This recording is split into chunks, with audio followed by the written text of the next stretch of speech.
Vuruko, hakuna haja ya makasiriko, sisi wote ni Wakenya. However, Uhuru's allies are now threatening to revive an impeachment process against Deputy President William Ruto. If we can agree as members of parliament, we take this member, because he doesn't want to go, we tell him kwaheri and we pass a motion of no confidence in parliament. It behoves anybody who has morals to just say, if I can't agree with my principle, the best thing is to take a walk and let the person be. This comes a day after President Uhuru Kenyatta asked Ruto to resign if he was unhappy with how the government they formed together was functioning. And it would be really the honorable thing that if you are not happy with it, that you would actually step aside and allow those who want to move on, move on. You know, on the one hand, you want to sing the praises of a government, that you are saying that, yes, you know, this is, we have done, and you want to ride on them. But yet on the other side of your mouth, you're talking another language. The government has proposed new rules on the use of water resources, setting the stage for high water bills should MPs approve the bill. The new rules, drawn by Water CS Isele Kariuki, seek to introduce various levies that water users will pay to the Water Resources Authority, popularly known as WARMA. The Water Resources Regulations Bill 2021 will come into force upon ratification by MPs who have seized the matter through the Committee on Delegated Legislation. And finally, the Judiciary plans to hire 50 new magistrates next month with an aim of filling the gap in the High Court following the promotion of 10 judges to the Court of Appeal. Chief Justice Martha Koome says this will reduce the backlog of cases. She further urged Kenyans to embrace the use of alternative dispute resolution and court-annexed mediation to offload cases from the courts. The CJ noted that mediation has had a success story with more than 5,000 cases being resolved, injecting 14 billion shillings back into the economy.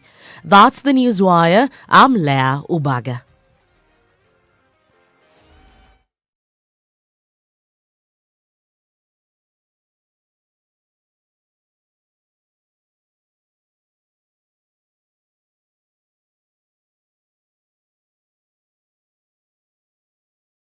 The following takes place between 6 a.m. and 10 a.m. Thank you. The political class, the contestants, everybody is trying to outsteal the other. Remorse is not taught in any school. Manners is something you get from your mother. You don't get it from your political party. Why are we so unfocused as a country? Why are we spending money and resources? Yet, we have real challenges in this country. This coronavirus pandemic should teach us one thing, that universal healthcare is critical. Because at this point, whether you have a medical card that covers you... SpiceFM, Nyeri.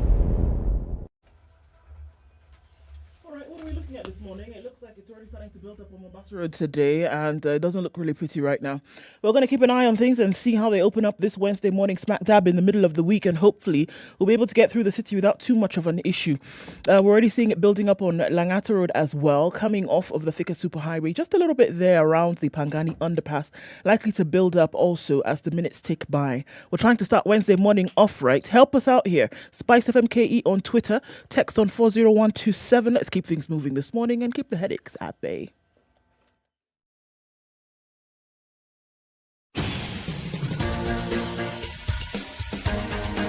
This is The Situation Room, the home of hard-hitting political commentary and penetrating insights about the state of the nation. This is a talk radio experience like no other. The Situation Room, a place for hard truths, debates, and elevated conversations. The Situation Room, witty, political, engaging, deep, controversial. In the room, we have C.T. Muga, researcher, academic, seasoned political observer, a fountain of wisdom in these politically uncertain times. Ndu Oko, Nigerian by birth, Kenyan by choice, communications expert, Pan-Africanist, a truth seeker and believer in people power, and Eric Latif, agent provocateur, the man in the chair, seasoned journalist, news hound, a man who believes in punching up, not down.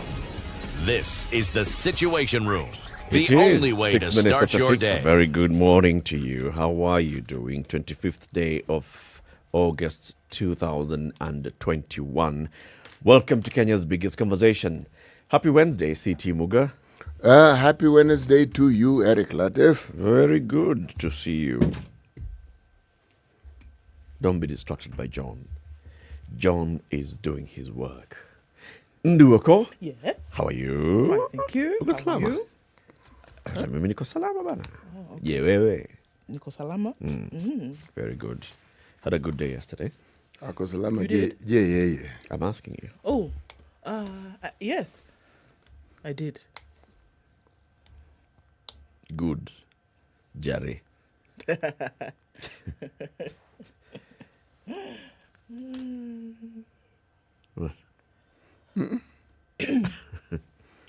It is good to hear foreign tongues early in the morning. Yes, isn't it? Good to start it off, huh? Did they sweet the belly? Very good. Muskeyo. Bus. Does that have anything to do with the belly? Yes, belly is belly. Oh, So, what Did about they the belly? sweet the belly? Sweet like belly. Or sweet to the belly. It makes your stomach sweet. That's a direct translation, but it feels good. Yeah. Essentially, to be able I to. feel good. Terror.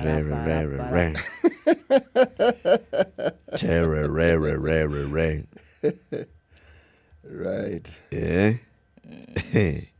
So now, iko maneno. So now. Maneno. Gani hiyo?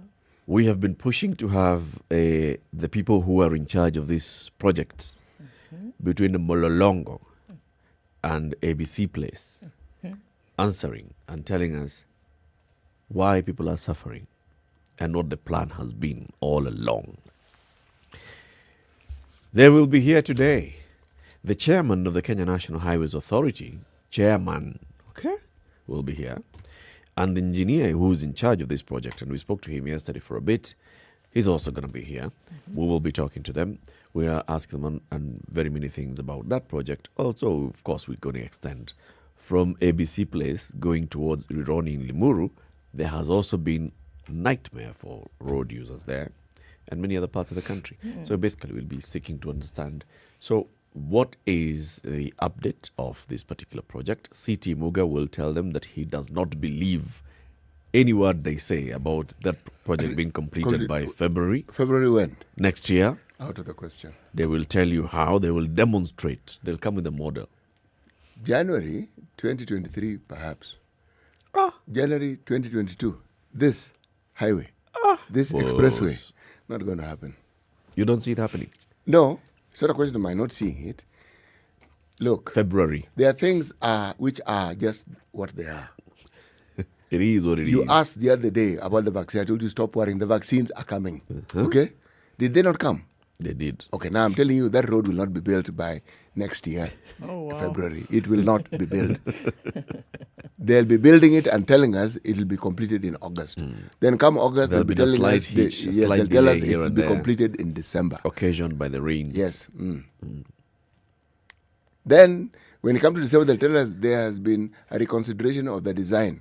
So now, they're looking at February 2023. Wait and see. Boss, kuishi kwingi kuona mengi lakini pia hapana. Hapana. Bandu baba uishia gogoni. Bas. They sweet me for belly. Completely. It's a bandu.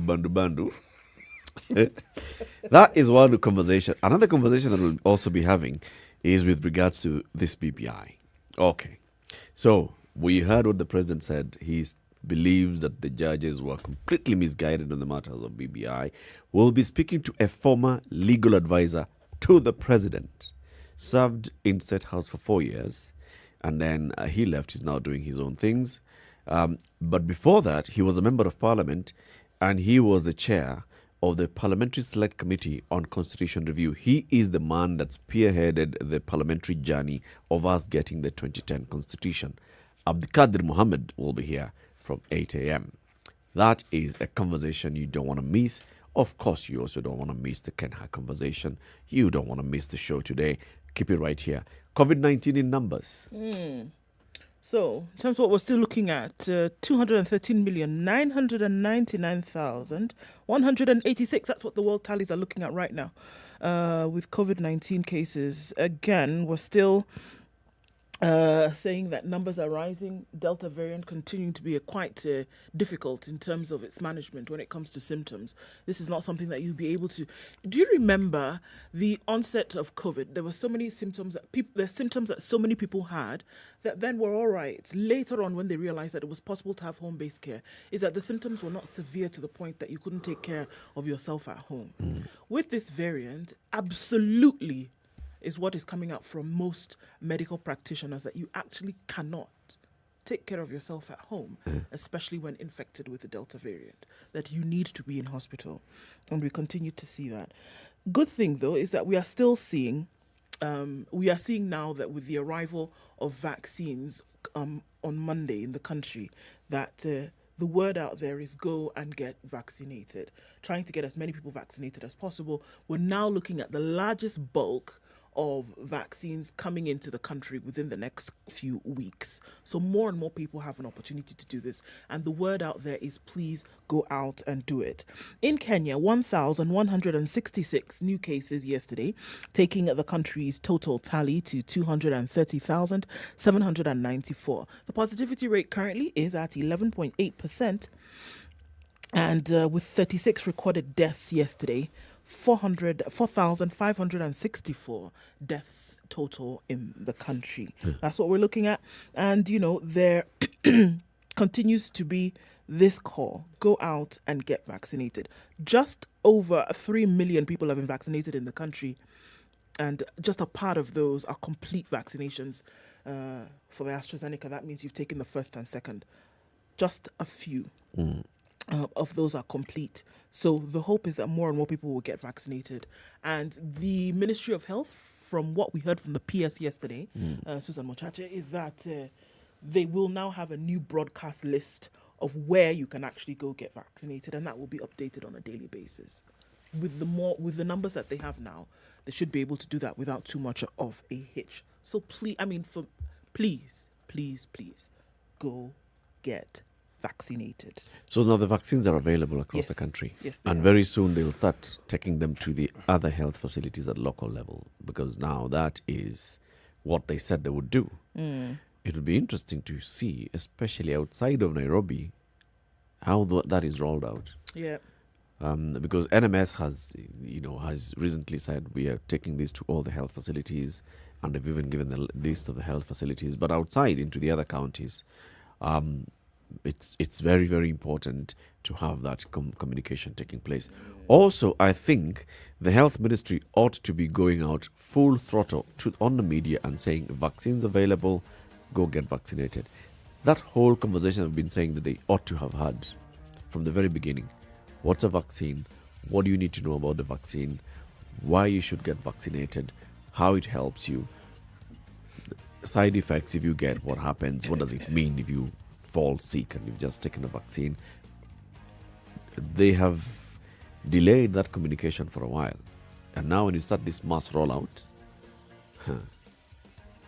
That conversation ought to have been there long before, to the point where, just as we got used to fellow Kenyans, we would get used to understanding in the same way we understood wash your hands, social distance, same message. Because if people now start feeling unwell, my friend, the myths and misconceptions that will arise from it, it'll be horrible. It'll be horrible. Let's take a break then at 6:15. We're live streaming the show on SpiceFM KE, YouTube, Facebook and Twitter. And we are also on our website, www.spicefm.co.ke. Say hello if you're online. We'll be saying hello to you shortly. And then take a look at the headlines. This is the Situation Room, the only way to start your day. Spice up your life. 24/7, around the world, non-stop. This is SpiceFM. Hello. Halo, umesikia? Nimesikia nini? Hujasikia habari? Hebu acha nikuambie. Kile kimetokea. Hello? Hello? Hello? Don't wait for hearsay. Dial star 550 star 1 hash to read the Standard e-paper from the convenience of your mobile phone for only 20 shillings from your telecom line, and stay up to date for a reliable source with over 100 years of experience with no additional data charges. The following takes place between 6 a.m. and 10 a.m. There are so many people peddling what is false and that it bears remarkable resemblance to what is true. Politicians have their agenda, and their agenda is to use every opportunity to sell that agenda and to loot this nation. I have seen major strides that are done in this country when we talk to each other as against talking at each other. We start getting back into the tribal cocoons which were put to us by the colonial powers. You know, they gave us physical freedom but not mental freedom. We're still mentally colonized today into these cocoons of tribe. Now, if you live in an area where it's difficult to find a dog, He's a goat. I kid you not. In which part of this country is it difficult to find a dog? So that you resort. Afande umbo yako iko na pembe. Nini umba special. This is the Situation Room, the only way to start your day. Nairobi this morning, clear conditions. We will be looking at highs of 26 today. Nyeri, clear at 12, going to highs of 20 and lows of 15. Nakuru this morning is also clear. Looking at clear conditions in Eldoret, going to highs of 21 today. 26 will be the high in a clear Kisumu as well. Currently at 19 degrees. Kakamega will be clear, going into cloudy conditions later with highs of 27. A bit of a sprinkle in Mombasa at 24, going to highs of 29. 29 will also be the high in Malindi. Clear conditions currently, going into partly cloudy. Lows of 21 today. Clear conditions in Kampala at 19, highs of 24. Dar es Salaam will go to highs of 30 today. Currently cloudy at 20. Johannesburg this morning at 10, a bit of a chilly morning, going to highs of 18 and then now down to lows of 7. Lagos partly cloudy conditions at 24, going to highs of 29 today. Kinshasa also clear at 20, going to highs of 29. It's warm out in Beijing at 28, highs of 30 today. Paris 16 and cloudy this morning, going to highs of 19. And we have 11 degrees in London at the moment, rising to highs of 19. New York still Tuesday night, 20 degrees, going to highs of 26 and lows of 17.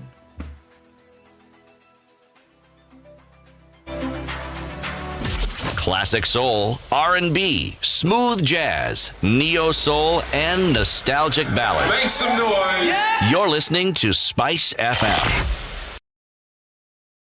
Mature, intelligent talk every morning. Spice up yourself.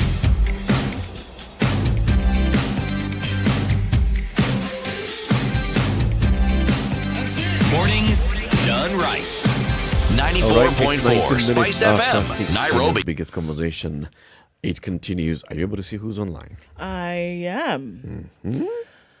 Sir Haran says, good morning, guys. Tuning from Kisumu. And Dwin says, Siti Muga is the perfect example of Okeke's wife, always asking for chicken that never comes.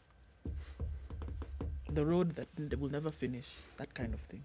Sheesh. This person knows Okeke. It would appear so.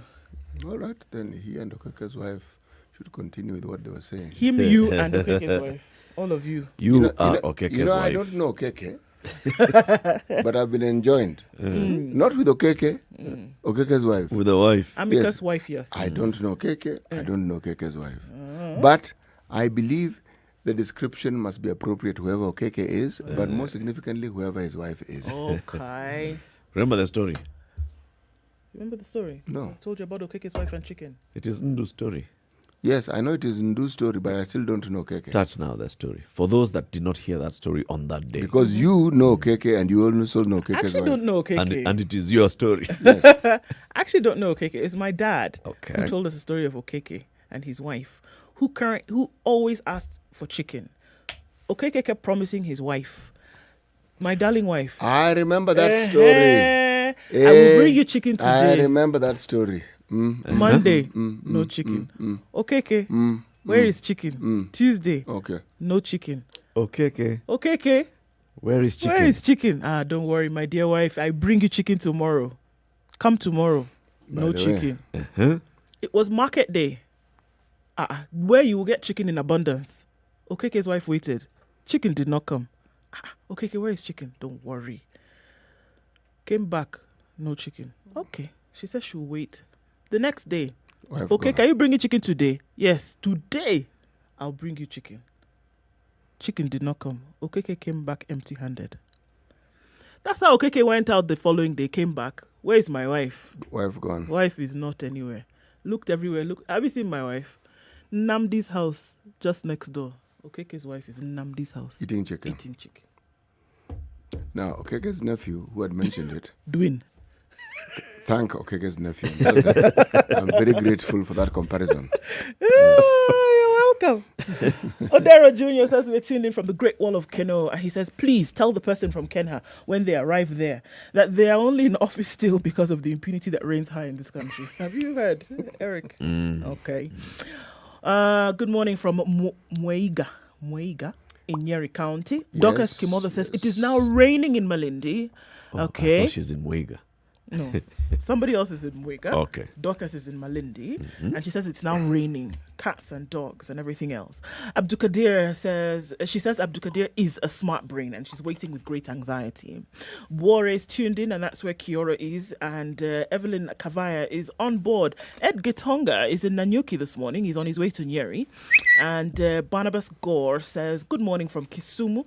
Juja South tuned in with Moses Gashari. Fellow Earthlings, Maseno is tuned in, okay. And that's Enrique Aguanda. Stanley says, good morning from Juja, away from the Expressway. It's Athletics Month. Well, yes, it is.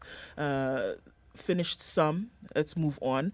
Kaptarwaka, EMC, tune in this morning. And Beda Ashley tuned in as well. Phil Yahal Leban, we see you. Vincent Omondi tuned in as well. Noah McCory, Chris Bruce, Okachi. Everybody's tuned in this morning. George Ogola, Julius Watitwa, Martin Jacob, Vincent Ogutu, Diana Mburu from Kitangela, and Millie Davids from Kisumu. Many, many more people online this morning. Can't get to all of you, but we see you, and let's get on board together. Well, indeed. Karibuni sana, everybody, to Kenya's biggest conversation. CT, Okeke's proverb.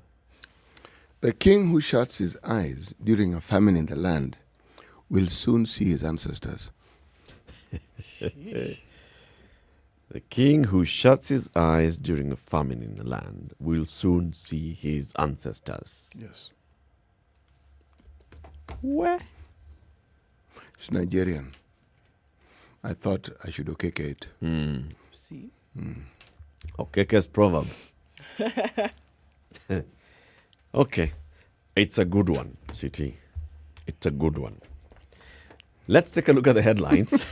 You notice how the man did not argue about the genesis or the meaning of the proverb today? No, I do not want even to contemplate on the king dying. It's seditious. Oh, okay. Sorry. Yeah. The headlines. Would you like to read the Standard e-paper with us? If you have a telecom line, please dial star 550 star 1 hash. Star 550 star 1 hash. And you will be able to access the Standard e-paper for 20 shillings daily. And this is if you compare to the hard paper, which is 60 bob. If you'd like to read the Nairobian, which will be coming out from tomorrow and Friday, it is star 550 star 2 hash for 20 bob daily. And the daily newspaper pullouts today, it's about enterprise, starting a business, making money, and getting connected. You want to see that? From shoes to tweets to sweets, we've built an empire. These and many other stories. Star 550 star 3 hash. And this one is for 5 bob only. Daily. Money deducted from your mobile airtime on a daily basis. Let's take a look at the headlines then. What are you looking at, Ndu? Well, Uhuru says, the problem, according to the Standard, the problem with my deputy, this is interesting, a splash on the front page. So for the first time after the BBI judgment, this is from the interview he had a couple of days ago. And he said, it would be an honourable thing that if you are not happy with it, the government, step aside and take your agenda to the people. Well, the DP fires back and says, well, no retreat, no surrender. I am a man on a mission. I have no space to retreat. Neither do I have luxury to surrender. We must make the poor part of our nation. Okay, so right now they are not. The poor right now are not part of this nation, and according to the DP, we must make the poor part of the nation. So he's been faced with calls to resign if he no longer agrees with Uhuru's agenda. The DP vows to stay put, adding he will not be cowed by threats from some state officials out to frustrate the bottom-up model. And we also, heard him, say that, look, it's a good thing that the BBI failed, because what it would do is it would take away from, this long war to stay away from imperialism. And it was a good thing because this country would have gone to the dogs if you had actually allowed this thing to happen. And so he says, you know what? I think all gloves are off now. He said, look, I'm not going to resign. I'm going to stay the course because we have things to do. And I guess the remaining 10 months in office are going to allow him to do these things. He said he will not be cowed by threats and intimidation from state officials he claimed were out to frustrate his presidential bid. He told mourners, interestingly enough, he was saying this while attending the burial of Mahu MCA Ronald Sugaruna, who died of COVID-19. And he was saying this then. He said he has a vision and he's on a mission, and all these people who are telling him to resign, he doesn't have the luxury of doing so. He's on a mission and he wants to make sure that people are included in this country. So you people were telling him to resign. It's not happening. I have a vision. I'm on a mission. I will not entertain division. There you go. And he's a poet while he's at it. It reminds one of a line, one of Shakespeare's plays, Hamlet. The lady doth protest too much, methinks. I love it. That's a nice one. Sikwendi mahali.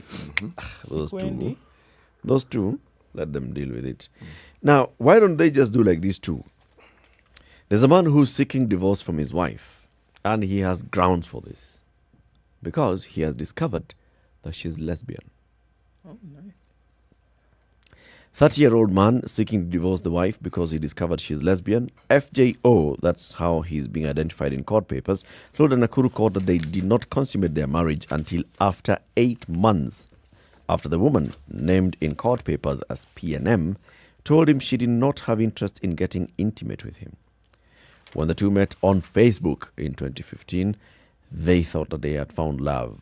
They got married on April 16th, 2016. Met on Facebook 2015, got married April 2016 in Nakuru. Their joy was, however, short-lived. The man in his court paper said he later realized his wife did not want to get intimate with him. It marked the beginning of their problems. We consummated our marriage 8 months after the wedding. There was no intimacy between us. The woman got pregnant from that consummation, we assume, and the couple got a child in June 2018. No, can't be from that consummation. June 2018. The man told court that their differences got deeper. Communication between them broke down. The wife was not supporting his career, which compounded their problems. They were emotionally disconnected. He said he sought the services of professionals to help them resolve their differences. After some time, the respondent confided in my sister and my sister-in-law that she was only attracted to women. It was at that time that she disclosed to them she is a lesbian. Okay. Yeah, it's one of those. It's on page 3 of the Standard, which also has this other very interesting story. A bishop has agreed to pay 10,000 shillings for child upkeep. House of Grace Bishop David Mureithi has committed to paying 10,000 shillings monthly to foot a maintenance bill for a child that he is alleged to have sired. Now, it's no longer an allegation because he has agreed. In his reply to the case filed against him, the bishop, however, urged the court to dismiss some of the demands by the child's mother, saying he relies on donations from well-wishers and family for his livelihood. He is not a man of any means. He is a man who receives donations from family and well-wishers. The applicant and I had a short-lived relationship on and off, which ended in the year 2018. When I met the applicant, she was living in a rented house with her other teenage child from a different relationship, and she paid her own rent. He does not live a lavish lifestyle, as he says, as the woman had claimed in her petition. On the flip side, he says, during their short-lived love, she had her own gainful business.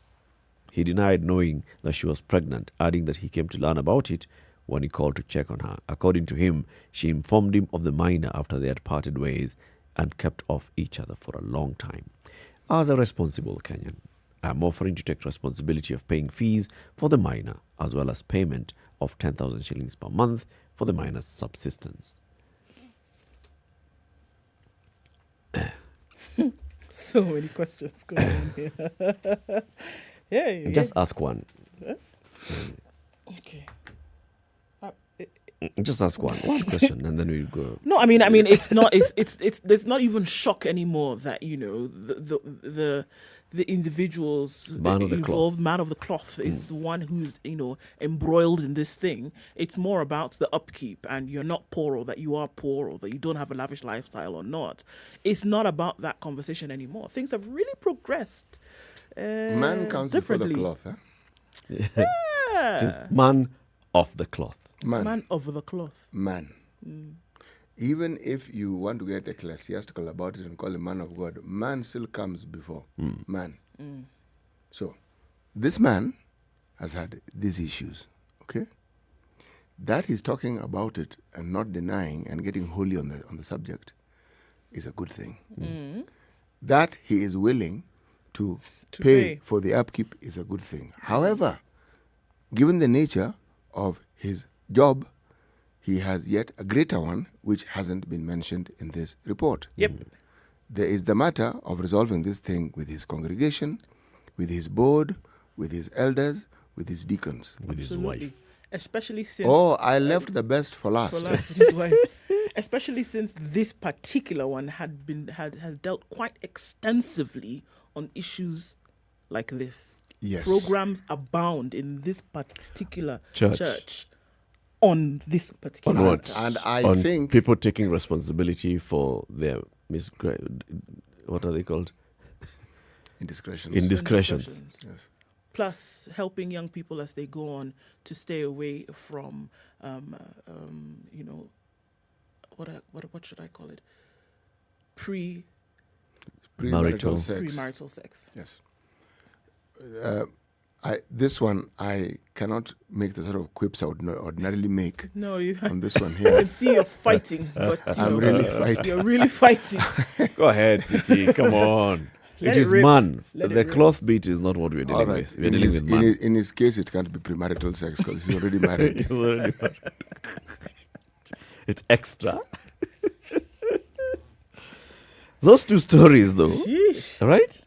Those are two stories are stories that say we're basically just seeing what's our community or our society is all about. This is Here raw is and a real. man of the cloth who is caught up in this situation. He is. Here is another young gentleman who is caught up in a situation where he says, got married, and then my wife comes and tells my sister and others that, you know what, I'm actually interested in women. She's batting for the other team. Yeah. Yes. You know, the opportunity that presents itself here is how the bishop will handle this matter. The deed done, that... Can't do anything about that, really. Done. Chalked down. But how it is handled, how one goes through the process.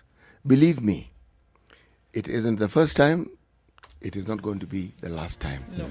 We've had cases of men of God, men of the cloth, who are infinitely better known, famous, and almost famously wealthy. And we've had issues arising that make your mind boggle.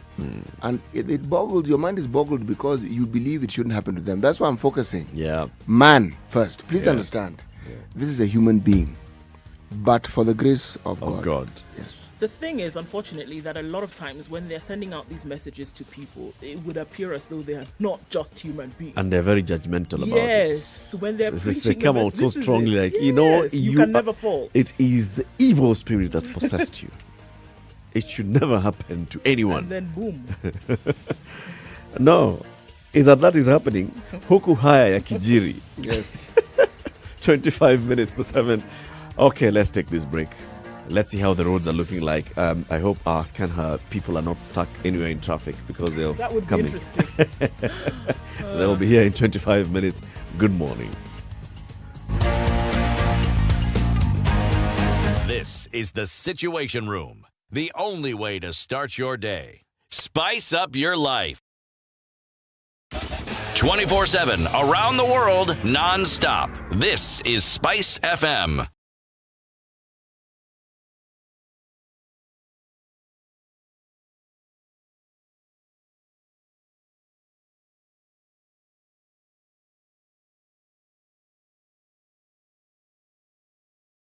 The following takes place between 6 a.m. and 10 a.m.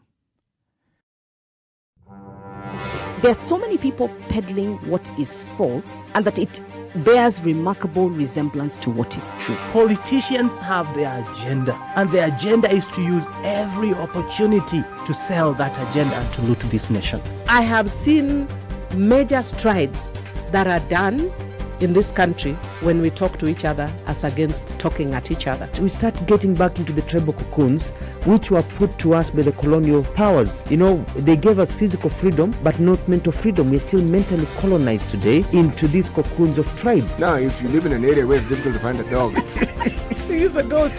I kid you not. In which part of this country is it difficult to find a dog?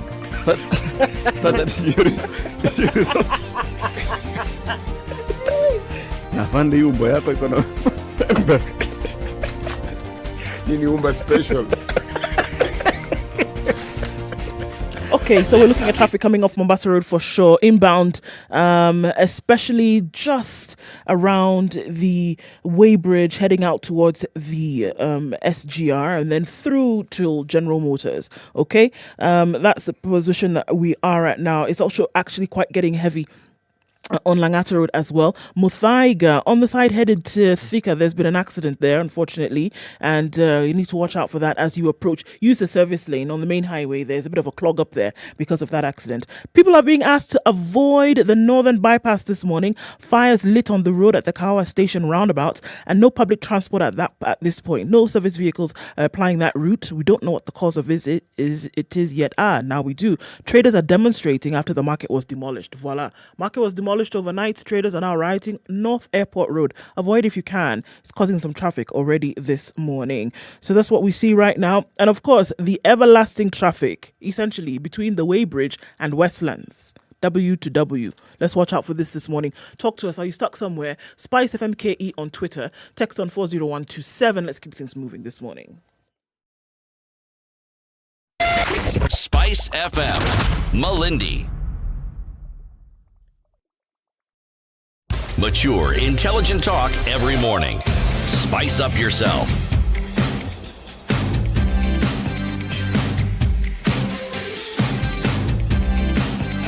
Mornings done right. 94.4 Spice FM, Nairobi. 22 minutes to 7. So the ICC has allowed prosecution to transfer evidence in the DP's file to the Gisheru case. And this thing is moving quite quickly. The ICC has allowed some evidence against Deputy President William Ruto and radio journalist Joshua Arap Sang to be transferred to lawyer Paul Gisheru's file. The Trial Chamber 3 Judge Miata Maria Samba, in her ruling yesterday, allowed transcripts of several witnesses who testified against Dr. Ruto and Sang to be transferred to Gisheru's case and will be part of evidence against him. So obviously it's clear now that Samba has not recused herself, neither has there been any decision to have her removed from the chamber. According to the prosecution, the information sought in the main file is crucial and was used during interrogation of the witnesses. The prosecution told Justice Maria that it was important for the court to understand the basis of the testimony. This is the first time that the court is reopening the files after they were closed 5 years ago. Testimony of witnesses following the transfer, the judge ordered that the prosecution should inform Gisheru on the protective measures against the witnesses. And the order was, the chamber hereby orders the registry to transfer the transcripts and related material as listed in part 1 and 2 of the filing into record of this case. The prosecution is to inform the defense, pursuant to Regulation 42 of the regulations of the court, of the nature of the protective measures concerning the witnesses. So looks like a dip here in Gisheru's case, because now that evidence will be permitted and it will be used. Okay. And Samba is still occupying the seat. She has not recused herself, neither has there been an order for her to step down. So she's continuing adjudicating this case. Where? Okay. Okay. What are you looking at, City?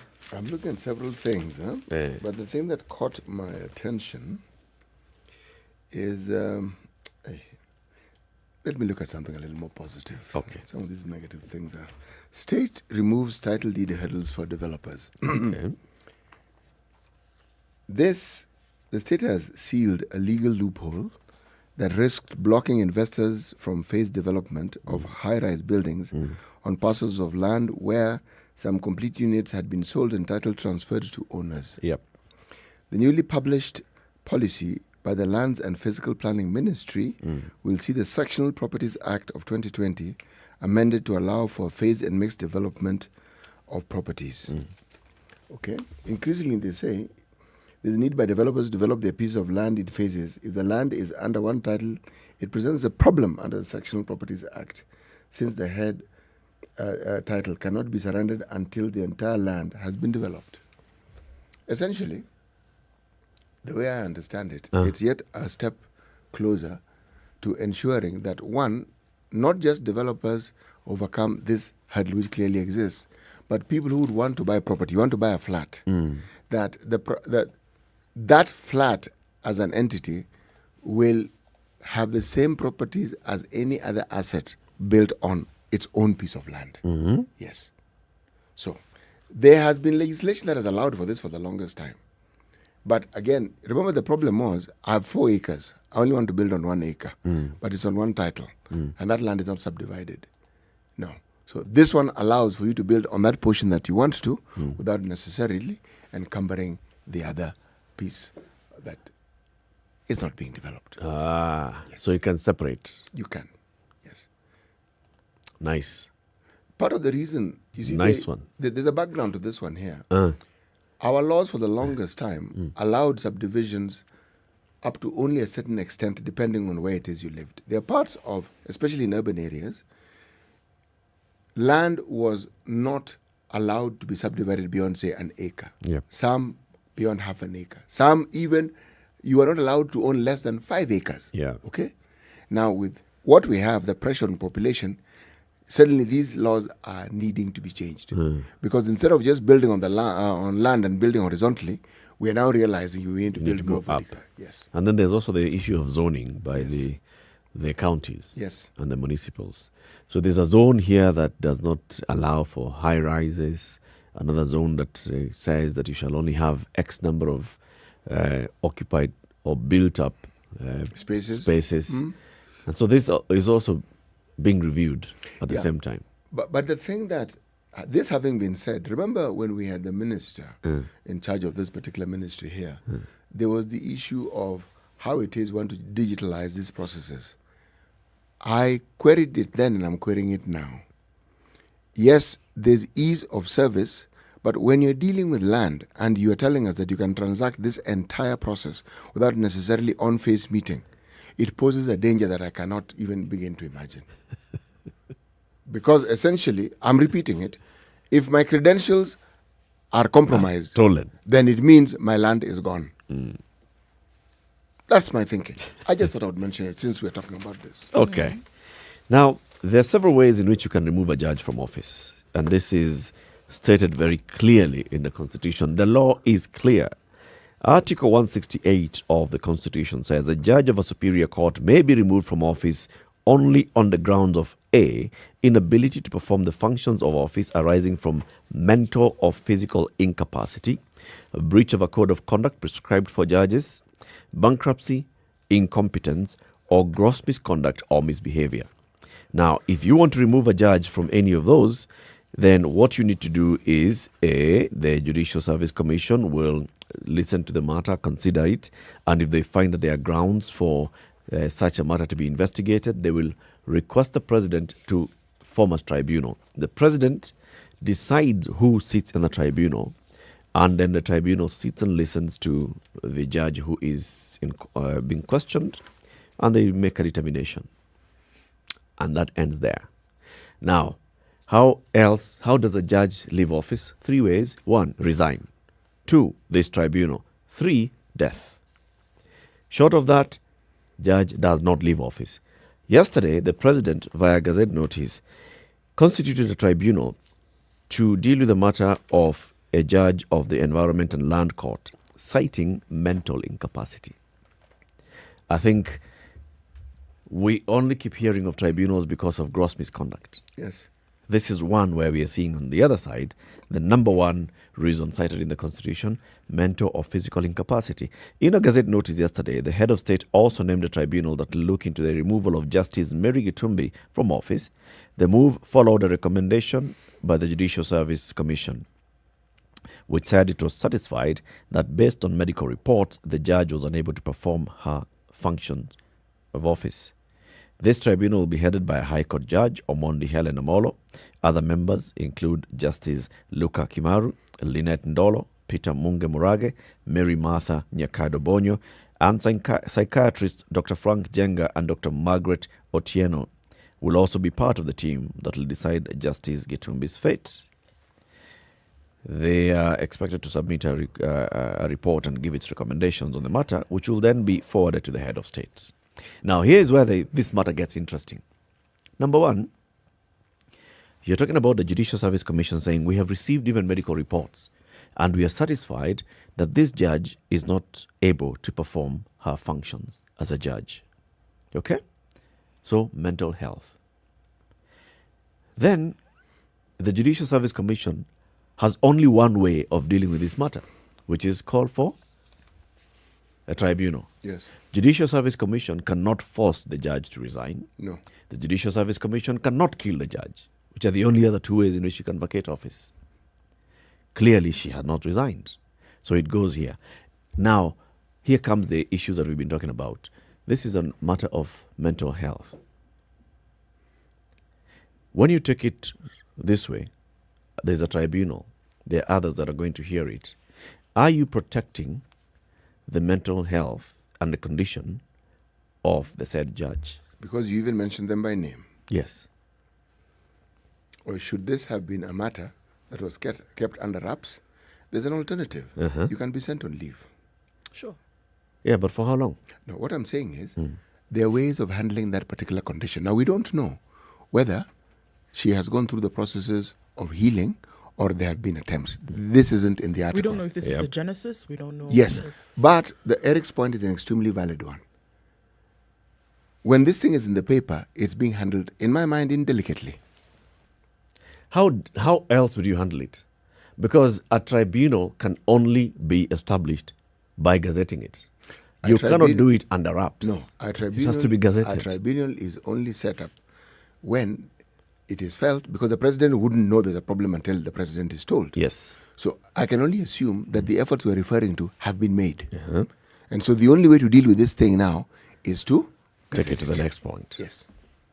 That the JSC has done what it's done. It's called for reports. It's gotten to this point. So the next thing that we can do is take it to the president. Yes. The president also, in his wisdom, as you can see, has included doctors in this tribunal. People who are mental health experts. Yes. People who will know exactly how what to do. This. Yes. Now, the other part of my question would be, you see, when judges are dismissed from office via tribunal, especially because of gross misconduct and all, that's it. That's the end of it. Now, if you are removed for such a case, which is illness, and it is established by the tribunal that, yes, indeed, this judge is mentally incapable of doing her job, does the tribunal have the powers to recommend that the government continues to provide medical assistance and such other support to the judge after leaving office? I am actually thinking, what if the judge gets better and they are healed? Can they resume duties? Because if you're unwell, you can get better. But it's a different circumstance, because this is not something of your own doing. Yes. This is not an action. When you're talking about gross misconduct, for example, that's a decision that they took voluntarily. Mental illness is not something that you wish upon yourself. You don't say, okay, today I'm going to go off my rocker, for whatever case. So I think that it would need different eyes to look at it, because it's a different circumstance. But I do agree that recommendation then would be a good idea, because if this person then is able to get better, then they can then continue to dispense their duties. But if they get better, if as a tribunal you've removed her from office, if she is to come back, she has to apply afresh. Sure, which is why I think that perhaps something of this nature can be handled better, I think. I think that tribunal even as they're handling it, because I've never heard of such a case. So I cannot, in good conscience, speak about a subject that I'm not very well informed about. But the circumstances, you are unwell. Why is it then that our labor laws allow for somebody to take time off duty when they're unwell? It's actually within our labor laws. If this person is, as they say, or are they trying to determine whether this person is actually unwell? But you see, the Constitution does not put, the Constitution clearly says, if you're unwell and it's any other disease, your employer can give you time off, sick leave. Maybe she's even given 6 months, whatever. But the Constitution says, if it is mental or physical incapacity, you have got to leave office. But that makes perfect sense. Because surely, if you're not mentally okay to hear cases and to deal with cases, really, we cannot even say, I'm going to be a bit of a wet blanket here. If you are going to bring this thing out in the open like this and just mention it vaguely, I, however, have to ask, how did this mental incapacity manifest itself? That will come out in the maybe. It'll come out with the tribunal. Right. With the tribunal and the report of the tribunal. Yes, but once your name has been mentioned, as you correctly asked, I wonder how this plays on your mental health. Because it's out in the open and the whole world knows. Either way, CT, the court users will get to know. Because, if a judge is no longer in office, where is she? No, you wouldn't know. They could be transferred, for all you know. Yeah, but that you'll need to know. Not necessarily. It'll be public. If a judge is transferred, it's a public office. It would be known that this person. The now Chief is Justice will announce that I have transferred this judge from this desk to this desk, or they're handling these duties. Yes. All I'm saying is this: a matter that concerns or that relates to mental health is not a simple matter. That's really what I'm trying to say. And I'm actually also thinking that it's important that such matters are highlighted this way. Why? Because it brings to the fore what is actually happening. If we keep it hush-hush, we are continuing with what we've been doing, which is, trying to keep matters hush-hush. So everybody else who has, somebody who has mental health issues will not want to come out publicly and deal with it. Deal with it. This is a state officer. It's occupying a public office. If it was a president and they had mental incapacity, it's the same route that we'd take. Removal from office because of mental incapacity. President, we all can see. Same. This is a public office. It is a public office. And bringing out to the fore. Now, we are not going to have, I think the tribunal can decide to have all these sessions in camera, such that at the very end, the report will say, yes, we investigated everything and we found that true, indeed, she is incapable of handling this office because of mental incapacity, and that will be the end of it. The extent to which whatever happens, that may not be highlighted. But the fact that there's a judge who left office because of mental incapacity and then what happens thereafter is important for that conversation to come out in the open. We don't hide it. It's not hiding it. I am conflicted here on matters of confidentiality because mental health issues are not like some bruise or some cut that you can apply some iodine on or some antiseptic and then it goes away. It goes beyond just the affected person. It goes to the extent of those who are also affected by this, who relate to them. It affects their work. The consequences are really very broad and far-reaching. Anyway, let's wait and see what the tribunal comes up with. Maybe it also goes to those that were recently before her court. Yes, it does. And she made determinations. Yes, it does. Could she raise questions? Could they raise questions? They most certainly will. And even judgments that had been arrived at also become issues of contention or debate. Yes. Yeah. Look at another one. There's a whole issue of... can I just do this one? Please. There's police are probing why men are dying by suicide in Nyeri. Between April and June this year, 21 suicides have been reported in Nyeri alone. Central Kenya has recorded their highest number, 181 cases, against a national tally of 483. Data from the Nyeri County Police Command shows that between June and August, at least 30 people died by suicide. June and August. Of the 30, 25 were men. Worryingly, the latest data shows a sharp increase from earlier data released by the DCI between April and June, where there were 21 suicide cases reported in Nyeri alone. So, it tells the story of this night of August 5th, where Cyrus Ndirango, the deputy principal at Kagumo Teachers College, was rushed to hospital following attempted suicide. Police reports say that he had ingested an unknown toxic substance in a bid to end his life, but was rescued by his colleagues, who rushed him to Consolata Hospital in Mathari. The following morning, just hours after he was admitted for treatment, the tutor was found dead at the clothesline outside the hospital wards. Police say he took his own life. Before his demise, he had risen up the ranks from a tutor to a dean and then an administrator. At his home, the nation has learnt that he was working on a major real estate development project. He did not leave behind a suicide note. 3 days later, August 9th, police received 3 suicide reports by midday, one of them of a police officer. We are talking about mental health and all.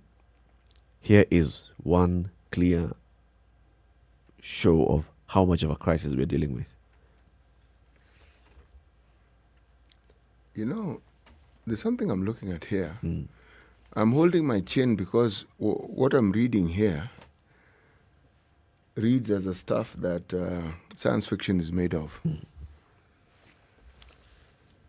Page 4 of the Star. It's actually the headline, the Star, revealed how KPLC got into 120 billion debt. Okay? Remember, we've spoken about the distribution of power throughout the country, the production of power, the expenses involved in producing power, and everything that has had to do with the ever-increasing cost of power. According to an article in the Star, and according to an audit of the power distributor stock, and this is, as they say, seen by the Star, this is the analogy that they give. They say, it's interesting how they start. Imagine buying a phone charger today to use for the next 1,000 years. Sounds funny, doesn't it? Yeah. I'm reading, this is the article, okay? But this is exactly what the utility firm Kenya Power did between 2006 and 2012. They bought a charger that can use for? What they did, they purchased power distribution accessories to last between 13 and 8,050 years based on average monthly consumption. Very many questions in that. Yes, and they say all the systematic losses, overbilling of customers, and all the things that we keep discussing, if you look at it, it arises from a debt that was incurred in purchasing things that we are supposed to actually use and need, but not to be kept in storage, because then it becomes what we call dead stock, isn't it? It just sits there, and you actually can't use it at the same time. What am I saying? I'm saying that every time the Auditor General comes up with a thorough examination of the books of some of these public entities, the things that come out are shocking. But this isn't new. Kenya Post and Telecommunications had similar scandals attributed to it. It was alleged that around the time before things like fiber optics became the norm, they had bought copper wiring, because that was essential for telephone connectivity, a 10-year supply. Well, it's called anticipating. We're playing ahead. That is certainly one way of looking at it. We're going to need it for the next 10 years anyway. But between 13 and 8,000 years, my goodness gracious me, that's pushing. Keep it right here. Kenya's biggest conversation gets into the next hour. So the bosses of Kenya have not gotten stuck in traffic. They're here and they'll be speaking to us in the next hour. We'll be talking about the update on the construction of the Nairobi Expressway. Good morning. Keep it right here. It's now 7 a.m.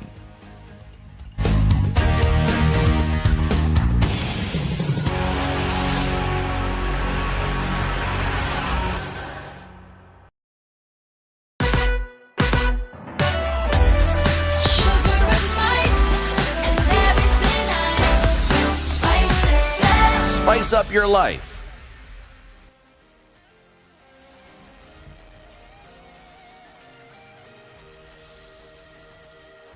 Good morning. This is the Newswire. I'm Leah Ubaga.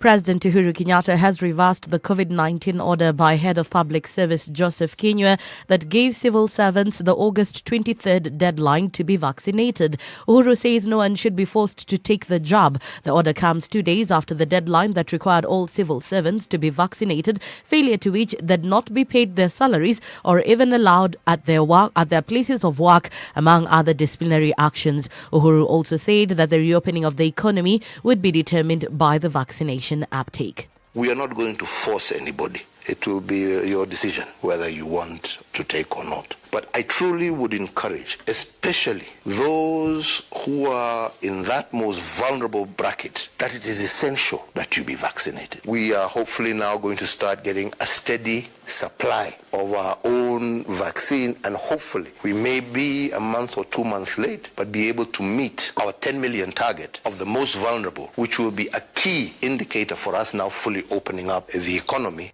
This comes as a Nakuru court is today set to hear a case filed by a lawyer of a civil servant being forced to take the COVID-19 jab. Director of Public Prosecution Nudin Haji has urged MPs to consider amending the law to make audit reports a direct tool of prosecution. Haji said the law as it is doesn't give weight to the Auditor General Nancy Gathungu's reports, despite raising serious misappropriation of taxpayers' millions by different government agencies. He said the audit reports, same as PAC's reports, can only be used as evidence to corroborate the outcome of investigations done by various government agencies. The cycle is vicious and it has no effect whatsoever, even when we take them to court.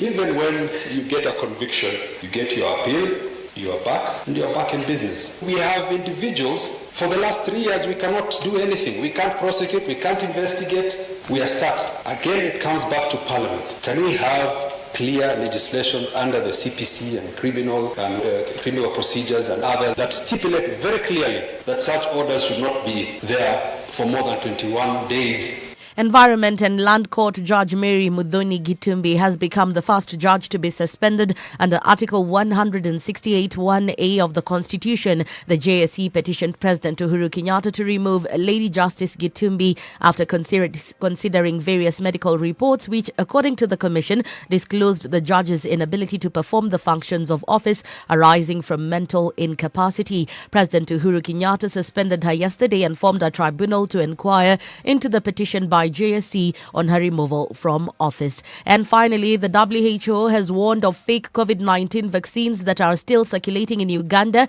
and urged neighboring countries to be on their alert. WHO said the products are falsified AstraZeneca vaccines, which Serum Institute of India, manufacturer of the genuine ones, has confirmed to be fake. That's the Newswire. I'm Leah Ubaga.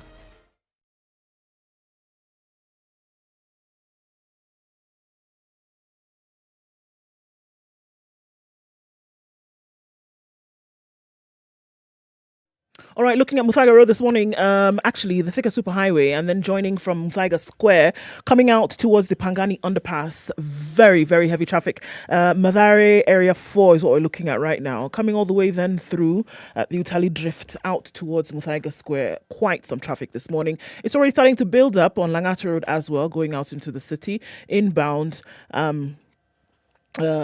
It looks actually quite messy right about now. We're also looking at heavy traffic on Mombasa Road, coming in from the SGR out then towards the city. It looks like it's going to build up for some time. Not to forget the ICD route is an option this morning as well.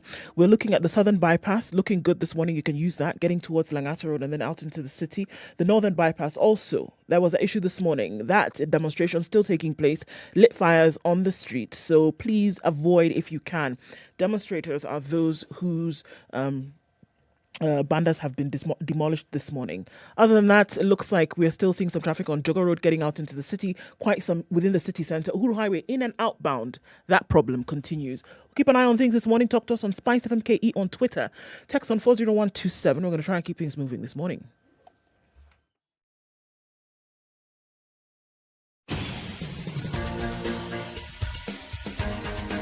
This is the Situation Room, the home of hard-hitting political commentary and penetrating insights about the state of the nation. This is a talk radio experience like no other. The Situation Room, a place for hard truths, debates, and elevated conversations. The Situation Room, witty, political, engaging, deep, controversial. In the room, we have C.T. Muga, researcher, academic, seasoned political observer, a fountain of wisdom in these politically uncertain times. Ndu Oko, Nigerian by birth, Kenyan by choice, communications expert, Pan-Africanist, a truth seeker and believer in people power, and Eric Latif, agent provocateur, the man in the chair, seasoned journalist, news hound, a man who believes in punching up, not down.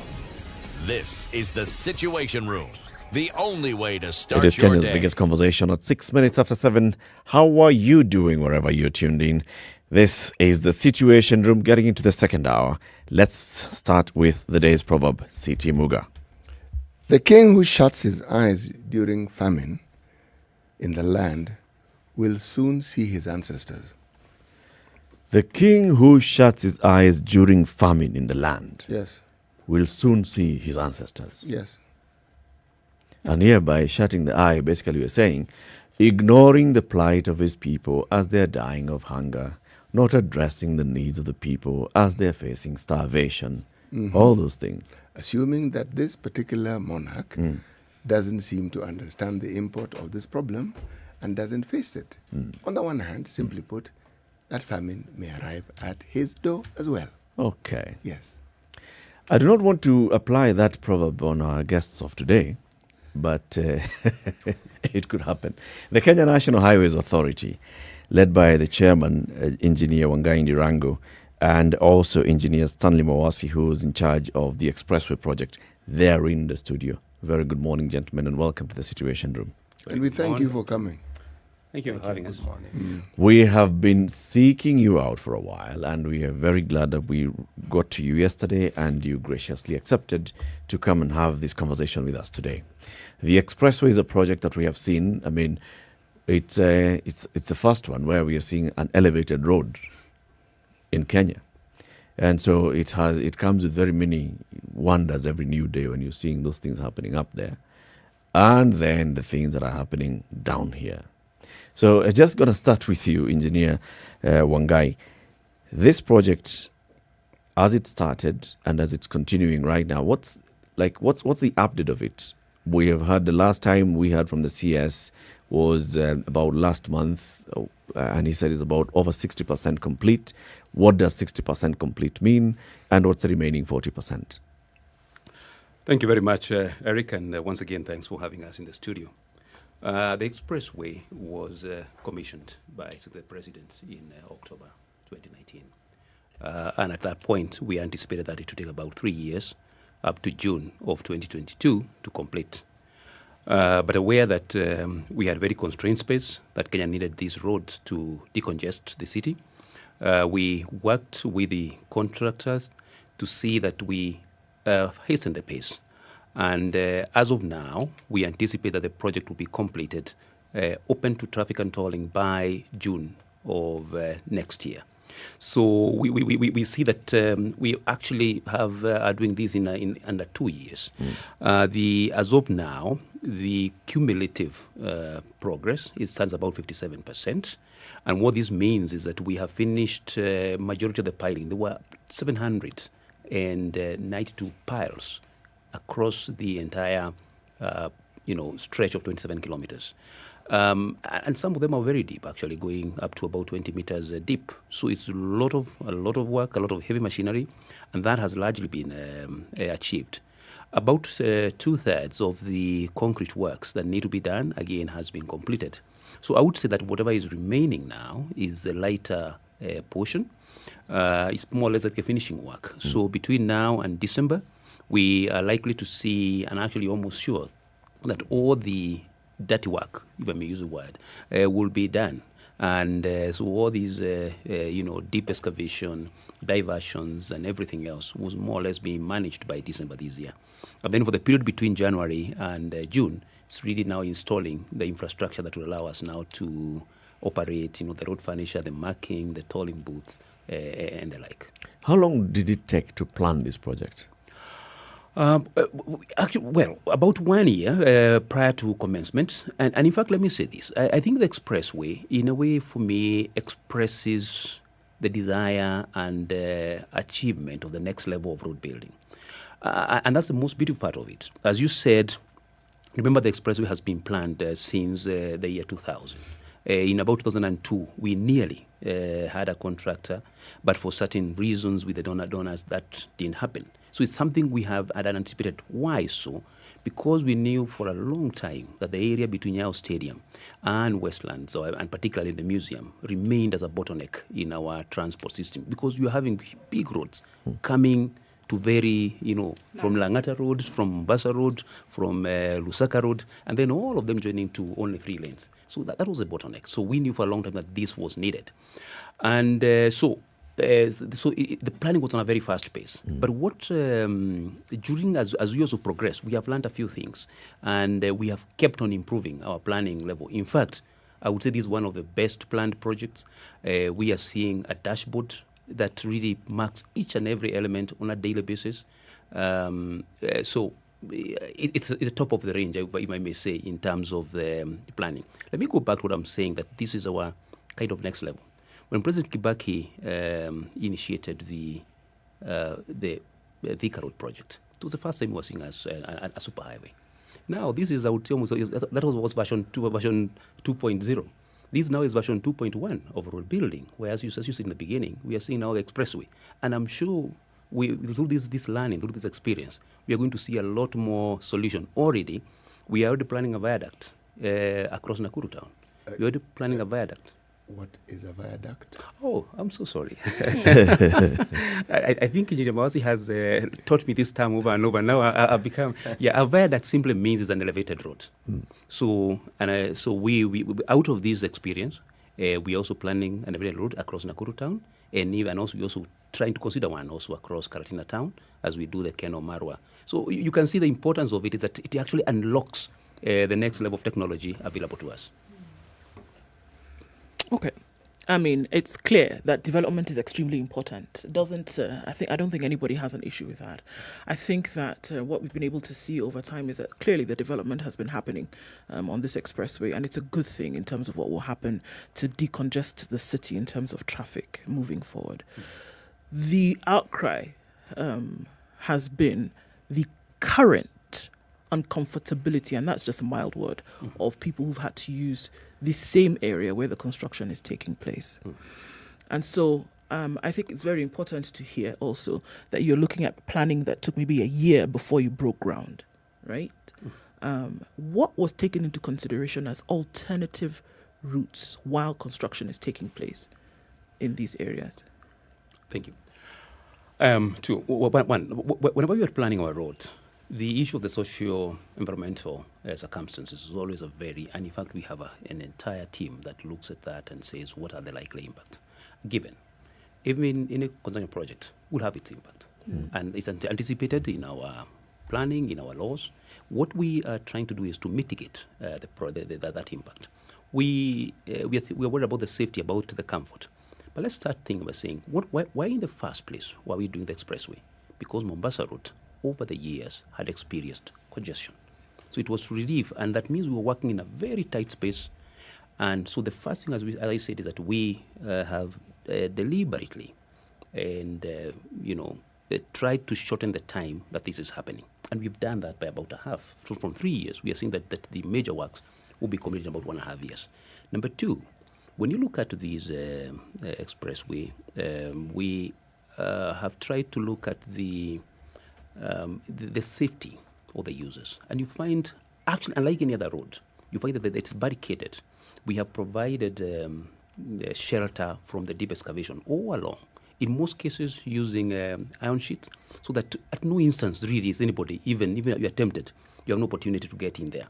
However, we know there's a few instances where, people have we have a bit driven into a ditch. Unfortunate incidents. Yeah. But let's also say that, look, driving is a factor of two. It's a factor of the structural issues, the engineering issues, but it's also a case of human behavior. We have tried to provide warning constantly. We have given notices as to where we are working currently. Like at the present, we know majority of our work is happening around Mlolongo and around between Nyayo Stadium and the Museum Hill. So that just need to tell the motorists that as you approach these areas, please be careful. We have a traffic engineers, actually a team that is constantly monitoring where they're constrained, how the service look like. So we are very conscious, long and short, about the convenience and the safety of the road users. If I can just insist on that point, yes. I think looking at was there possibility for alternate routes? Or are we saying that as the construction is going on, we are still going to insist that traffic remains on the roads where construction is happening? Was there a plan for alternate routes? Is there? Because it could be our assumption sitting here that there is another route that can then be temporarily constructed that people can use to avoid this, and for want of a better word, madness that is happening on the roads currently. Was there a plan for an alternate route, or was there no space and we're here assuming that there was? Remember where this road is located. In fact, actually from Mlolongo all the way up to Nyayo Stadium, we almost don't have any because on the southern side is the airport. On the eastern side, unless now you enter at Cabanas and use the bypass going towards the Thika Road, there actually almost no choice but to use this highway. However, even having said that, we have just behind the studio, we have what you call the road C that allows people to actually divert from the General Motors and come out on Lusaka Road and join Joko Road and perhaps even use Enterprise Road outwards towards town. At Cabanas again, we have the new road, the ICD road, that allows people also to come out of the main Mombasa road and join the southern bypass. So yes, where it is possible to provide alternative routes, we have done. I think when you look also at Nyayo Stadium, we have the option of using the Upper Hill Road. We have the option of going back towards the City Stadium using Lusaka Road. And we have advised on these options. Beyond that, we have tried as much as possible to keep the lanes and even create some temporary diversions, even along the main corridor. So I would say, yes, the plan has been there and the plan continues. We're monitoring this, and every Friday, I can assure you, when Engineer Mawasi meets, we meet, the team that technically meets every Friday. And one of the reports that is discussed is the traffic situation and where the constraints are happening and how they can be relieved. Engineer Stanley Mawasi, you're in charge of the project. You're basically the man who's the boss of the contract on the ground. And you're the one then who reports to the management of Kenha and the board on the progress of this. I want to go back to the planning stage, and that's what I was asking the chairman.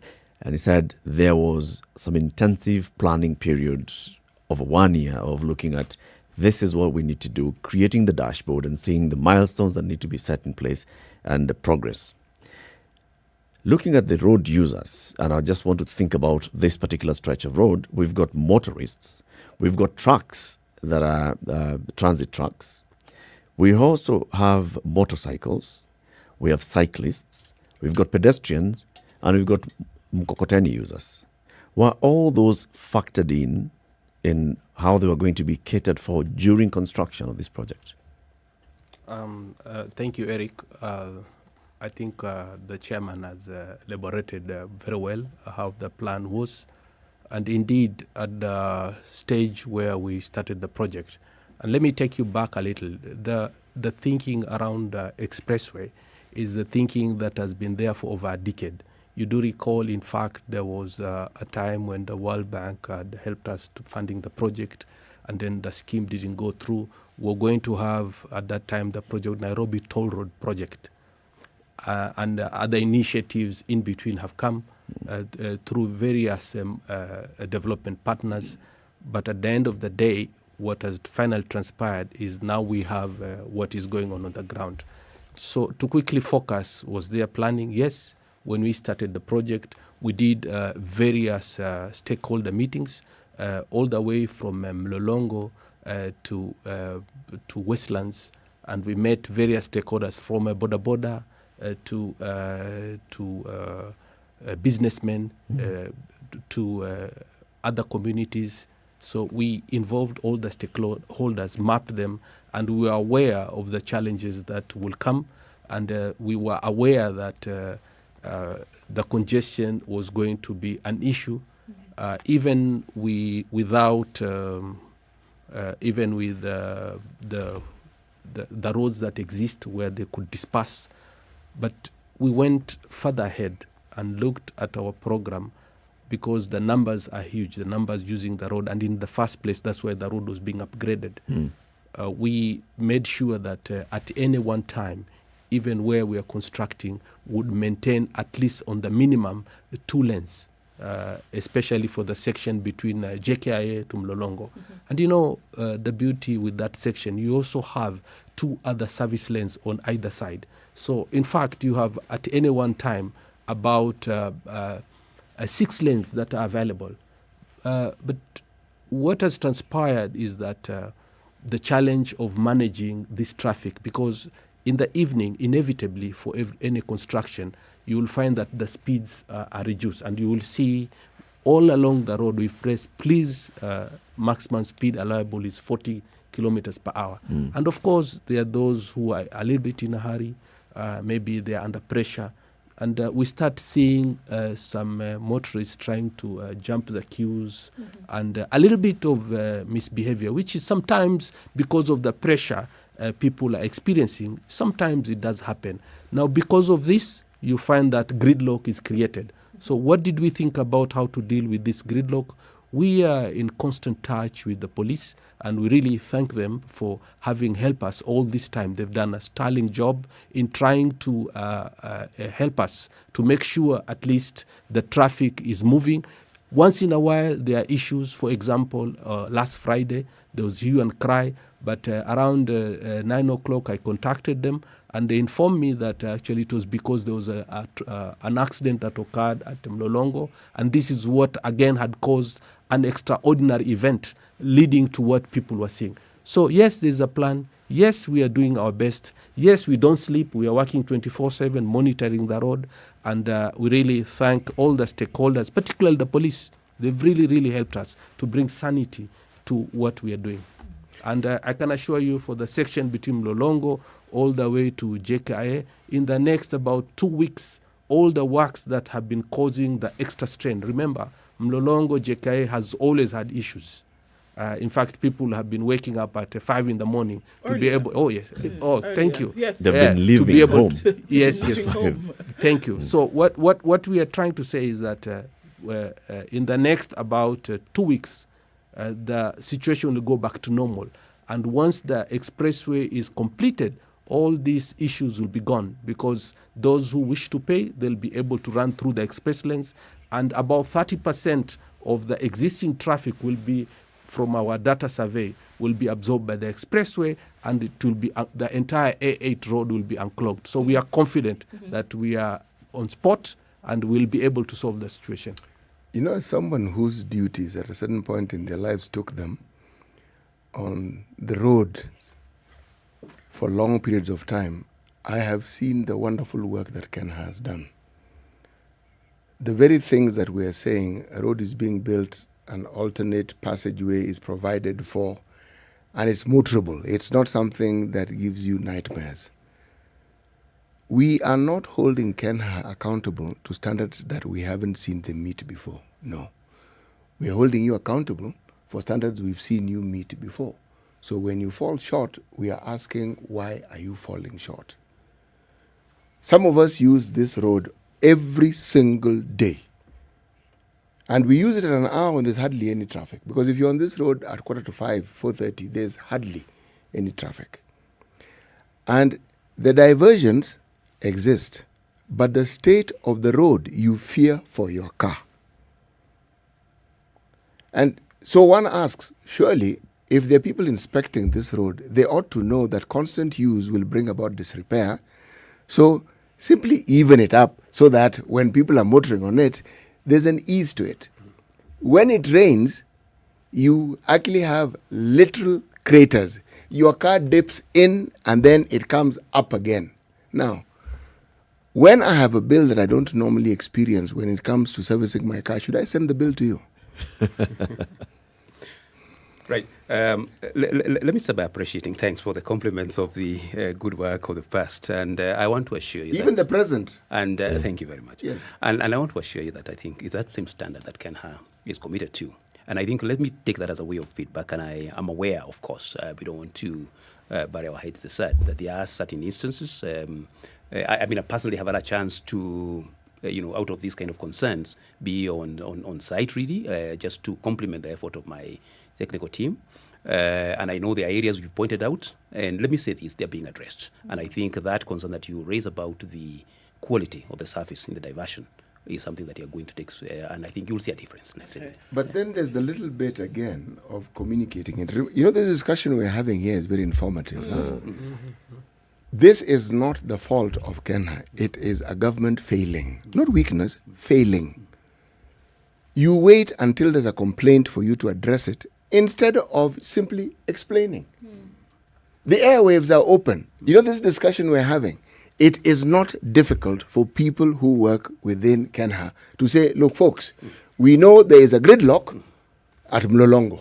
Okay, I am Engineer Mawasi, I'm in charge of this particular project. And I'm coming on ready to explain to you that this is what is happening. Kenya is doing something about it. It's reassuring. People hear, so they know something is happening. Right. And I think it's interesting, Angela, you've just said now that, I think it was you who said that, every Friday there's a briefing. There's a briefing to me, I'm shocked. There's a briefing every Friday and you're aware of the traffic situation.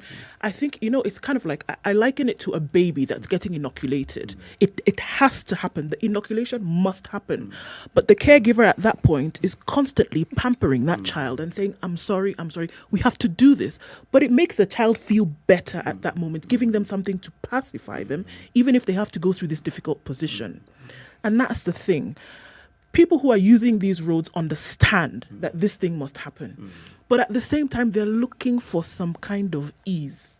So what it appears as though is that you are aware of the situation and you're keeping it in your pocket and you're not telling people, look, guys, we're aware, we feel your pain, we're trying the best. Even if it doesn't solve the situation, it does something to the minds of people who have to traverse this every day. I think, again, that's taken. Perhaps maybe we've been very immersed in doing the actual work, keeping the targets, trying to beat actually even ensuring the deadlines, that we thought that perhaps it's all clear with the papers. But I think let's take that away of feedback again. And I think we thank you for opening the studio, both here and I think in the other media houses. I promise that I think that media briefing on Fridays, I think we are going to make it more available so that people actually anticipate what's coming in the week that is following. And even more, let them know on a weekly basis what is that we are doing to relieve the situation. I want to take issue here and not like I want to push you further to the corner because you're already there. Yes. Just to express my own personal frustration. And the frustration here, and that's why I keep asking, was there planning? If indeed there was planning, and every time we talk about it here, I say engineering is a discipline of solutions and efficiency.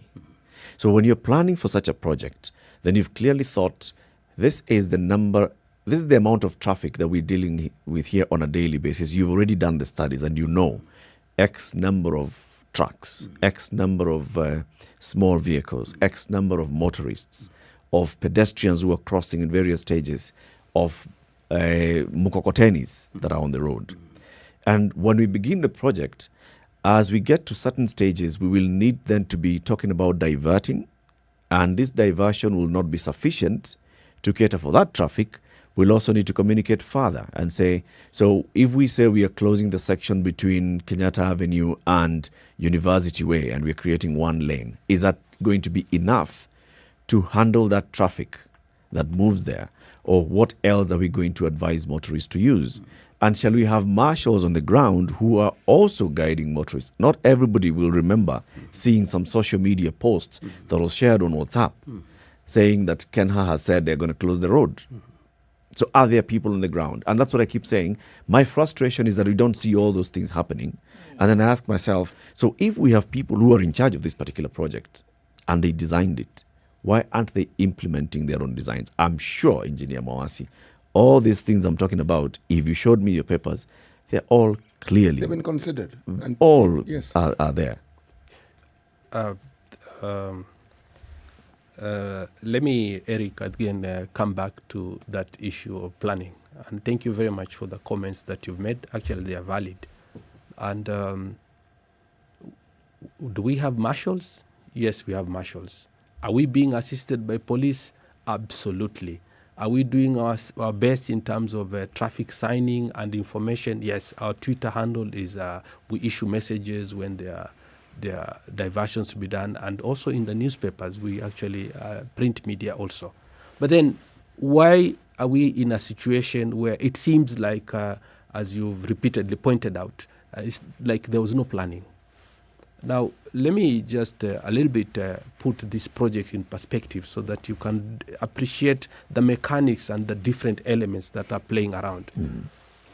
In the same corridor, when we planned, we had the power relocations. We had ICT line relocations. We had water lines relocations and sewer line relocations. And by the way, all these, whatever was there before, has now been redesigned and upgraded to be able to take capacity up to 30 years to come. This is the plan. That is why you are seeing, when you look at the pipes that have been removed and what is being installed, no comparison. I'm quite sure this is visible. Now, we have about now 4 contractors who are doing this work, and they are doing it independent, directed by their respective authorities, and they're working in the same corridor. Now we also have the main contractor now coming and is working in the same corridor. Now, the plan was very simple, and we actually tested it, modeled it, and it was supposed to work perfectly. You know, when you do planning, everything looks perfect. So everything was supposed to work seamlessly. Power lines out, sewer out, then the road out. Then here you'll have space for pedestrians, and they'll be walking and enjoying themselves, and there should be no problem. But then what happens in reality? I hear they say, on the ground, vitu ni different. Now, we come to the ground now. We come to the ground, number one, you have maybe some delays in the power contractor, not necessarily sometimes because of their own making, but sometimes because maybe there is a little bit delay in land acquisition, or there are some issues that have cropped up. This is another dimension that I've not brought in. Or we have some a bit of challenges, maybe cash flow is not flowing the way it is. All these dynamics, and we want, and by the way, the road original was supposed to be done in 3 years. And then we crashed the program to 2 years. Finally, we crashed to, 15 months. Now you see all these dynamics and the moving parts that are playing. So really, we are really trying our level best under the current circumstances, and trust me, it would have been much better, but the pain, as you correctly stated, let's bear it for a short while. We have collapsed the period of pain from 3 years, now it is 15 months. We are doing everything on the ground to make sure there is sanity, and in the circumstances, I think we are doing fairly well. Of course, we wish it would have been better, but we are doing fairly well from our briefings and our observations. And we trust that this situation will bring it to control by end of the year. As the chairman has indicated, all major works will have been completed, and we'll kind of forget that it was so painful. Engineer Mawasi. Let's take a break. Let's take a break. Okay. It's 27 minutes to 8 o'clock. Let's take a break, see how the roads are looking like. Are you on Mombasa Road? How is it? You can call in and let us know, and let the engineers know, because we'll be opening up the phone lines after this. 0719-012-600. Having a conversation with the chairman of the Kenya National Highways Authority, Engineer Wangai Ndirango, and the engineer in charge of the Expressway project, Engineer Stanley Mawasi. What is happening on the road? We're seeking the updates, getting to understand the thinking behind this project, the implementation of the project, the challenges that they're facing, and now we want you to give them your challenges as well. And let's then work together and seeing how can we get, at the end of the day, I just do not want to see children on the road, on this road at 8 p.m. Bottom line, all right? So how can we work together on this? Take that break. We'll be back shortly. Good morning.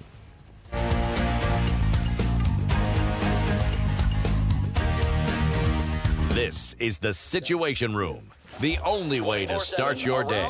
Spice up your life.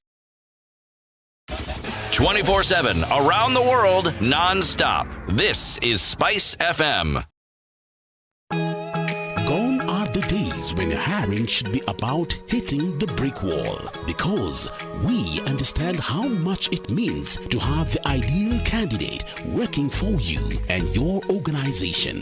That's why at Standard Jobs website, we offer the complete employer dashboard that lets you interact fully with applicants, lets you track the full hiring process through a qualified specific smart search tool. What's more, we offer a full-on custom branded page that lets your company stand out with your own to choose custom page. So visit www.standardmedia.co.ke/jobs today and let's help you find the next ideal candidate for you.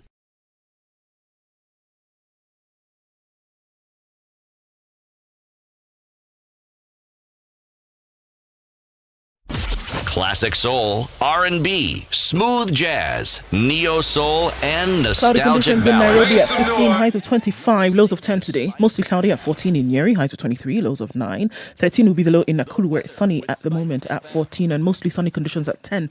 In Eldoret, going to highs of 25 and lows of 10. 30 will be the high in Kisumu. Really warm day today, mostly sunny at 17. It's sunny at 17 in Kakamega as well, going to highs of 29 and lows of 14. 22 will be the low in Mombasa, where it's raining at 23 with highs of 29. Continues to be a wet morning in Malindi at 23, highs of 29. 27 will be the high in Kampala, where it's mostly sunny at 19. 21 and sunny in Dar es Salaam, highs of 29 and lows of 21. 12 degrees and clear in Johannesburg with highs of 25. 25 is what it is in Lagos and raining, highs of 29 and lows of 25. And clear conditions in Kinshasa at 21. That'll be the low for today, going to highs of 33.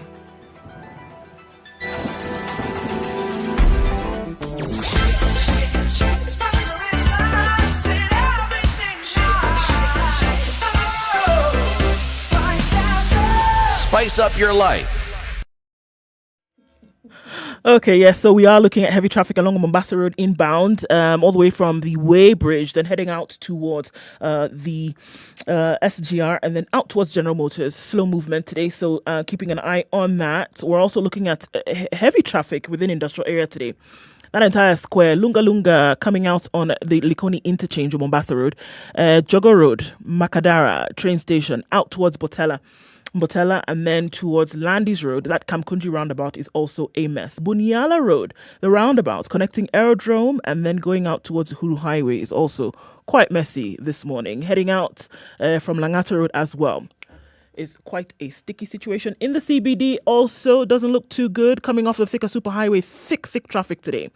All the way past the Safari Park Hotel today. And then out towards the Pangani underpass and into the city. It's in the middle of the week and it looks like traffic is singing that same song. Let's keep an eye on things, guys. The southern and eastern bypass is looking good. The northern bypass, however, today, not looking pretty. Fires lit, demonstrations going on. So avoid if you can today and until that is sorted out. Talk to us. SpiceFM KE on Twitter. Text on 40127.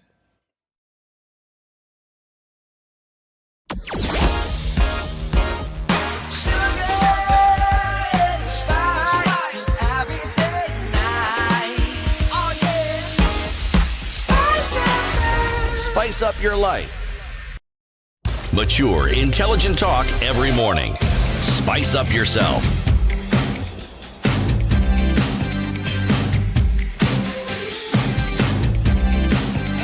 Mornings done right. 94.4 Spice FM, Nairobi. 20 minutes to 8 o'clock, Kenya's biggest conversation. It continues. We have in the studio with us engineer Stanley Mowasi, the engineer in charge of the Expressway project, and the chairman of the Kenya National Highways Authority, engineer Wangai Ndirango. As we talk about all this, Ndu, let's also remind ourselves our own responsibility as road users. Absolutely. Trying to fika salama every single day. Usalama Barabarani, a message brought to us by NTSA and the European Union. So, drivers, everybody, be aware of your surroundings. Always watch out for other road users. Extremely important, including border riders, cyclists, pedestrians and school-going children. All of them depend on you as a safe driver for their safety. It doesn't hurt to share the road. It doesn't hurt to stay for a split second. And remember, always wear your seatbelts, use your signals correctly, look around before making any turn. And remember, speed that thrills is speed that kills. Usalama Barabarani starts with you. Fika Salama. Okay, so as we do that, let's also give feedback to the Kenha engineers who are in the studio with us. 0719-012-600. That's 0719-012-600. Are you on Mombasa Road? Have you been stuck on this road? Have you seen some good things happening on the road? Just call in. Positive or negative feedback. It's all feedback, and it's important that they go back to the office with it so that we can also improve how the road is being used. I want to go back to the point I was asking about Mkokoteni users, because I no longer see them, especially at the railway bridge heading towards South B. Where are they? How are they getting to the where's South B or the other parts that they were taking them now?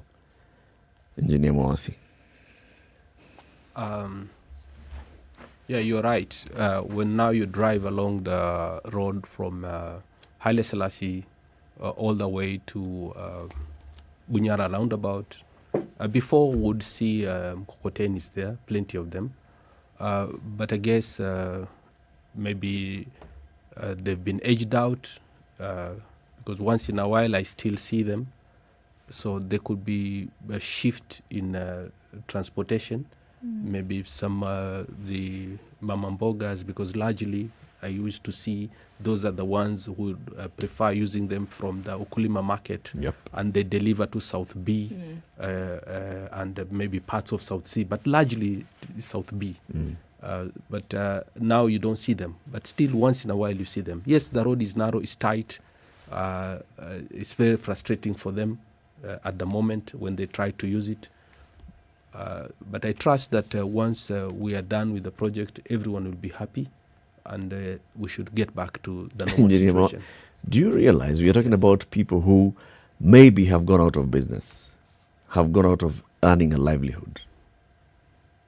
But those people, what was the plan? Eric, they're not extinct. If you recall, they probably changed the routes that they use because... That's what I'm asking. So what was the plan? Yes. The other way to get to South B through, what's it called, Industrial Road? Lusaka Road, or is it? You have to use a footbridge to cross over railways. So it's either using a longer route and all. Perhaps, go ahead. Sorry, Eric, I think it's also important for us to also look at the two sides of the coin.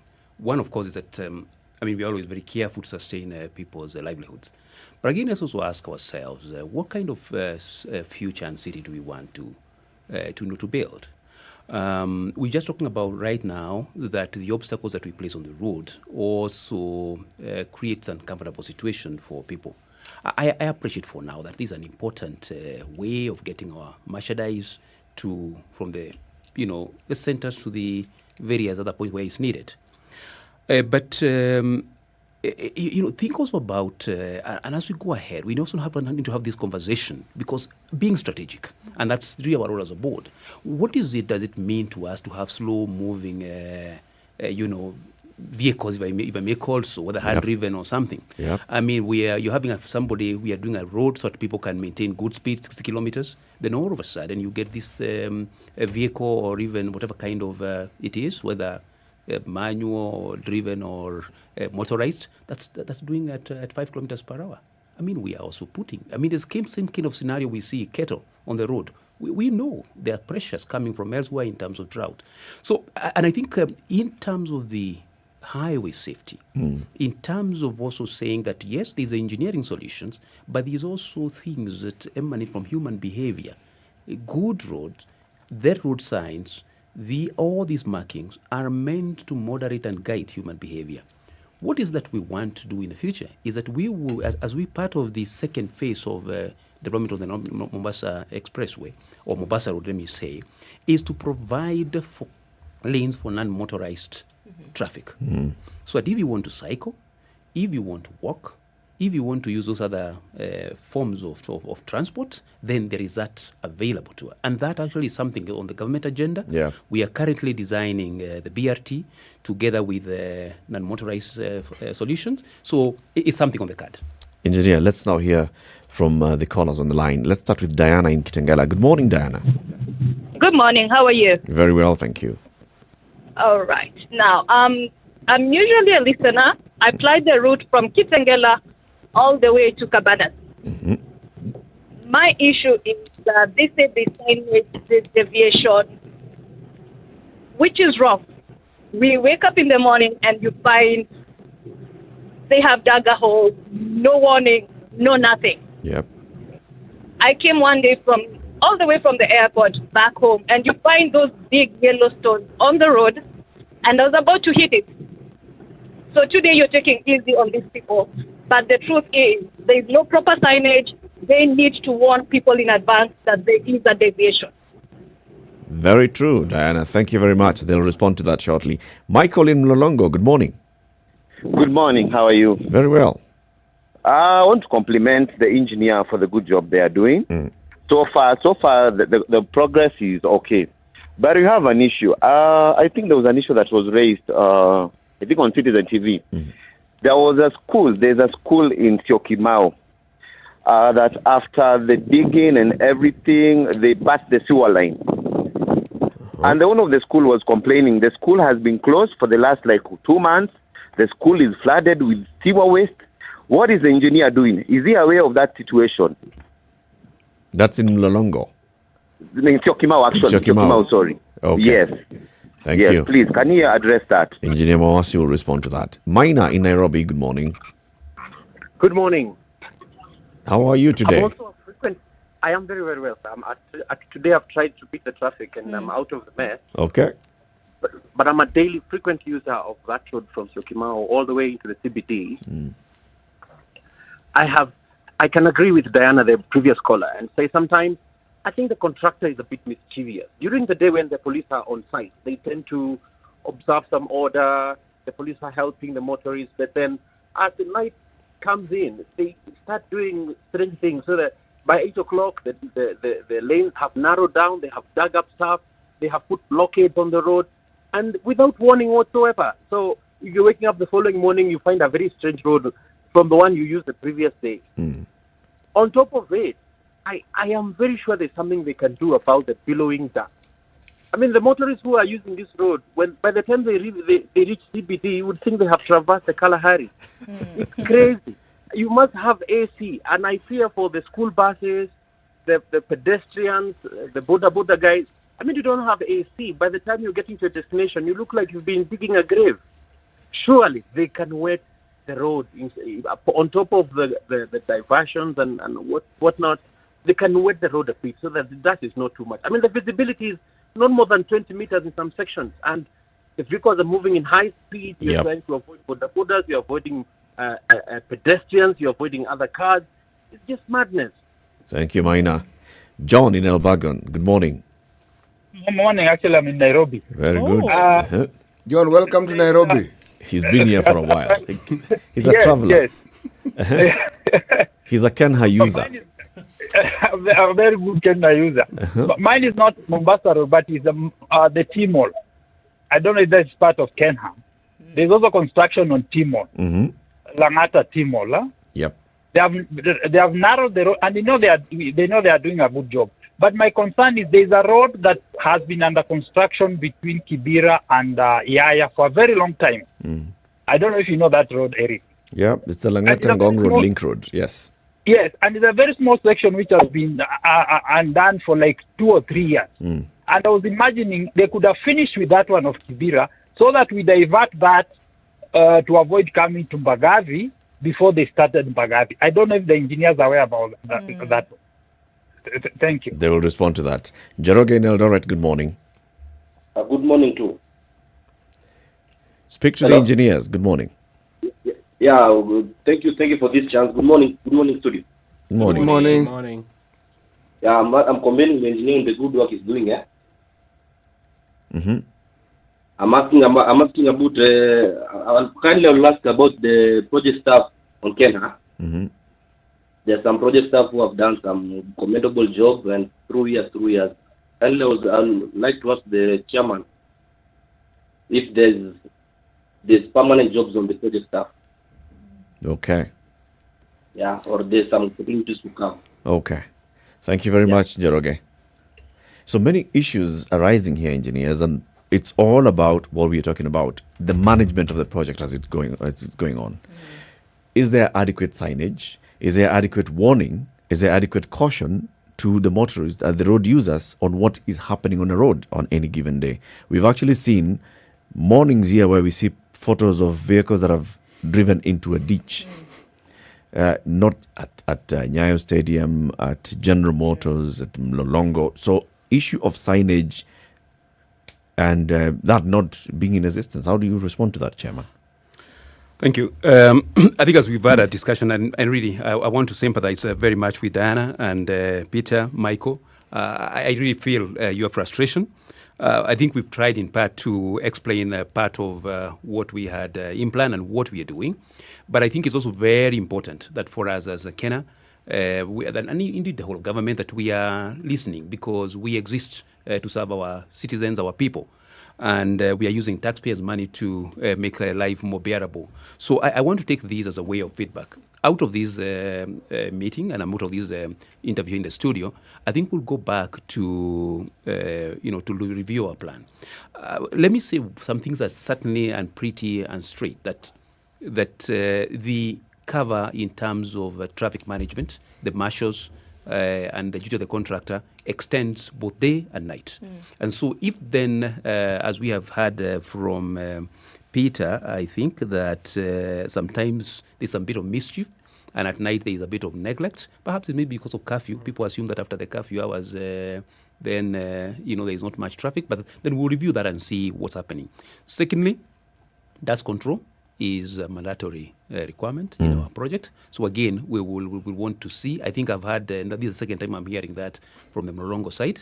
So again, we'll be sure we are going to look at it. And why not just put some tar on this road? Why must it be dust? Yeah, okay, it's a diversion. It's going to be there for a while.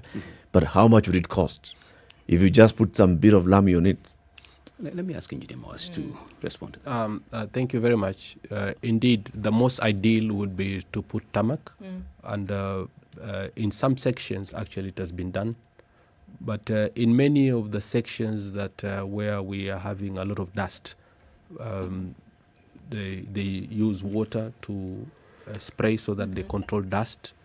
Like just outside Capital Center, like in the morning when I was coming, there was a bit of dust. But I'm sure later on you'll find there's a truck that has added water. So it is a continuous process to try and mitigate.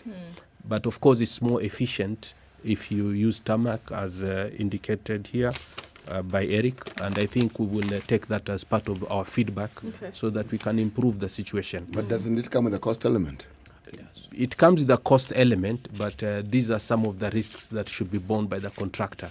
So at least it is something that we can follow up and make sure that it is done in good time. Why I'm asking this question is because, again, I have seen roads where the watering takes place to the point where you think they're actually going to create a mudslide, meaning it's constantly watered.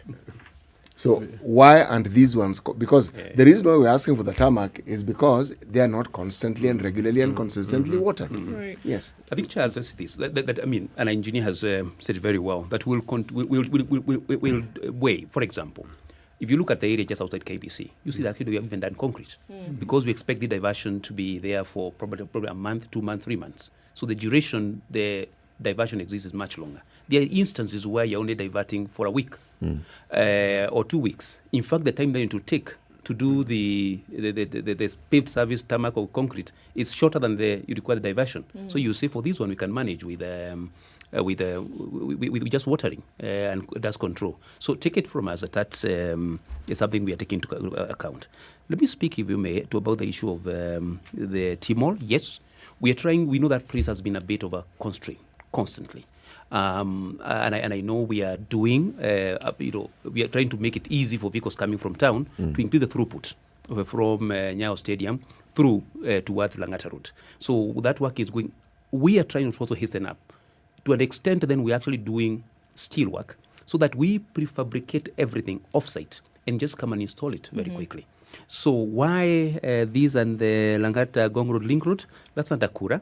Is our sister agency. We'll communicate that there is a concern about the speed and ask them to, and we work with them, of course, to see how we can do this together.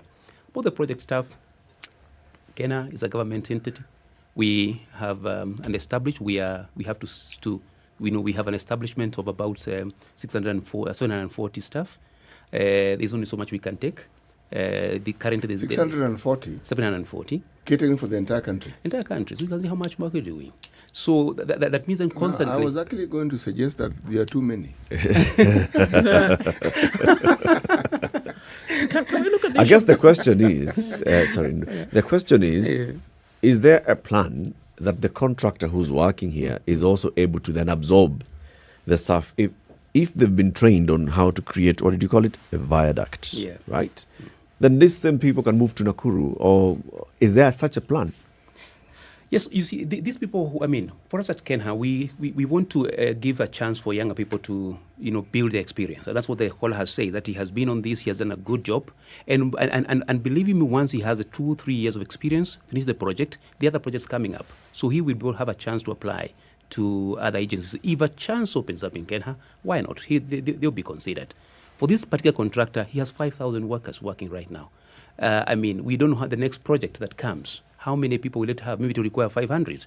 So we can't say that automatically translate from one to the other.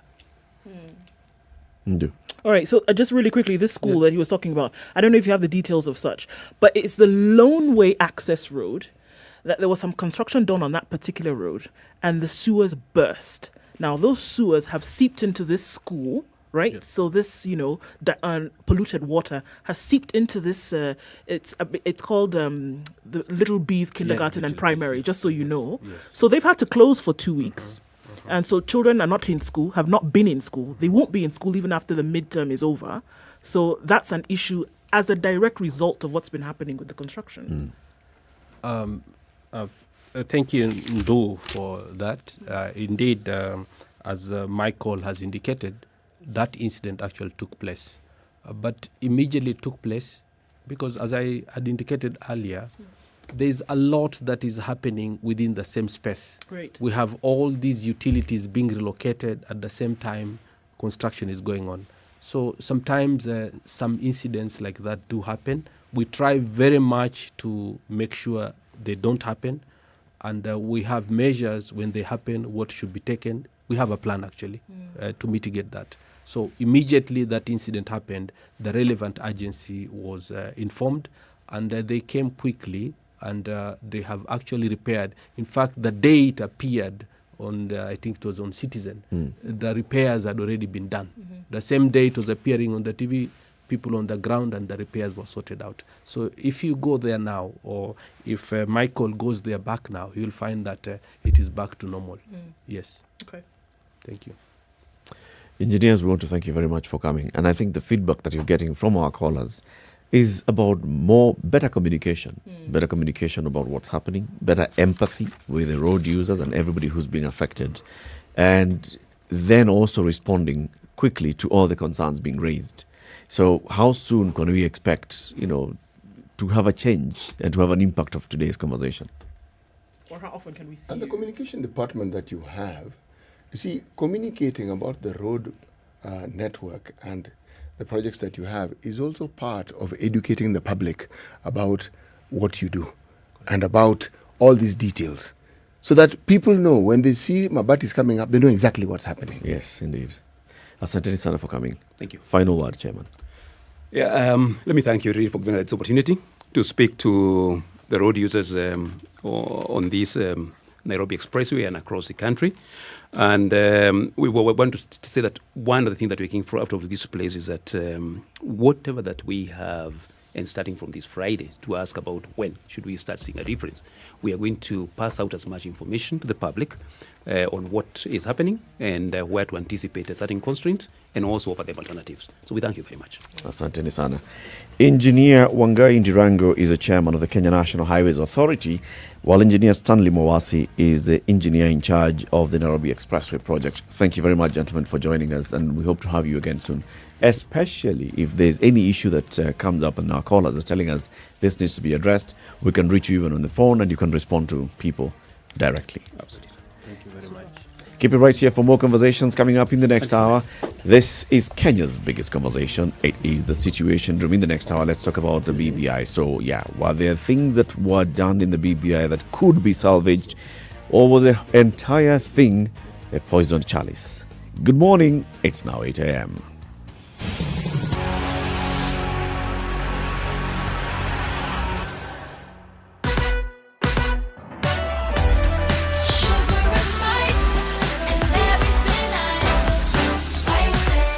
Spice up your life.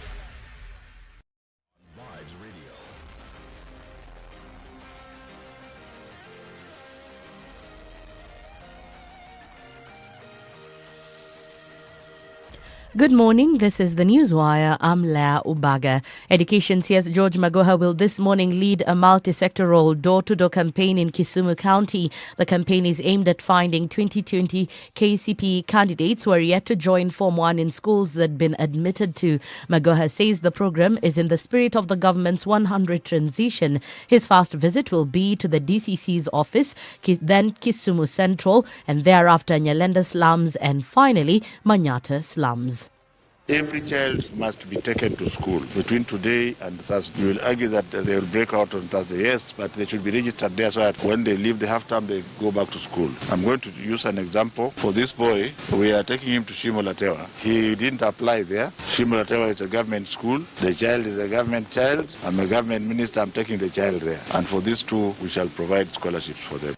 Several Kenyans have taken to social media asking DP William Ruto to resign, with some of them showing letters that were sent by the previous former Oginga Odinga to the president. Others say the energy spent on Ruto now campaign should be delivered on divorcing Kenyatta from Raila. This event comes as Deputy President William Ruto now says that he'll not resign and that no one will undermine him as the Deputy President. Ruto says he is now focused on succeeding his boss, President Uhuru Kenyatta, come next year. I have offended them, but I am sorry. I have no space to retreat, and I don't have the luxury of surrendering. I am marching forward because we want to transform this nation. Hakuna haja ya fujo, hakuna haja ya vuruko, hakuna haja ya makasiriko. Sisi wote ni Wakenya. However, Uhuru's allies are now threatening to revive an impeachment process against the Deputy President. If we can agree as members of parliament, we take this member, because he doesn't want to go, we tell him kwaheri, and we pass a motion of no confidence in parliament. It behoves anybody who has morals to just say, if I can't agree with my principle, the best thing is to take a walk and let the person be. This comes a day after President Uhuru Kenyatta asked Ruto to resign if he was unhappy with how the government they formed together was functioning. It's another blow for the family of Kianjakoma, the Kianjakoma brothers, who allegedly lost their sons in the hands of the police. This is after the grandmother to the slain brothers died at the age of 94. The family say she was being treated for depression at a hospital in Runyenjes. And finally, police have arrested 3 suspected Chang'aa distillers who'd hid 75 litres of the illicit brew in a church compound in Murang'a to avoid detention. The security officers, who are acting on a tip-off from 2 locals, also recovered 101 rolls of bang. That's the Newswire. I'm Leah Ubaga.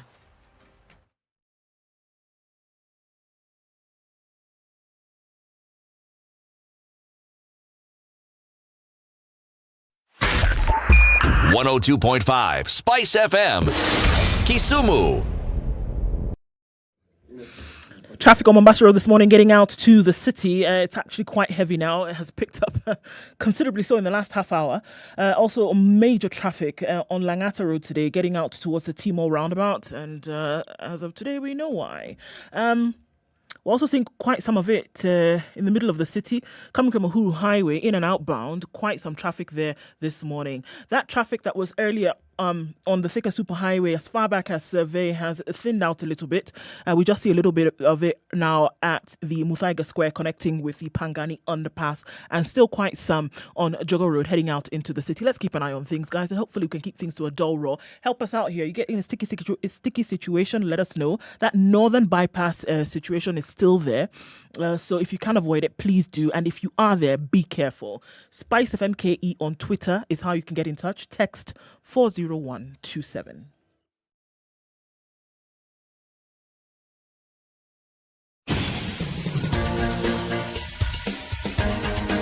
This is the Situation Room, the home of hard-hitting political commentary and penetrating insights about the state of the nation. This is a talk radio experience like no other. The Situation Room, a place for hard truths, debates, and elevated conversations. The Situation Room, witty, political, engaging, deep, controversial. In the room, we have C.T. Muga, researcher, academic, seasoned political observer, a fountain of wisdom in these politically uncertain times. Ndu Oko, Nigerian by birth, Kenyan by choice, communications expert, Pan-Africanist, a truth seeker and believer in people power, and Eric Latif, agent provocateur, the man in the chair, seasoned journalist, news hound, a man who believes in punching up, not down.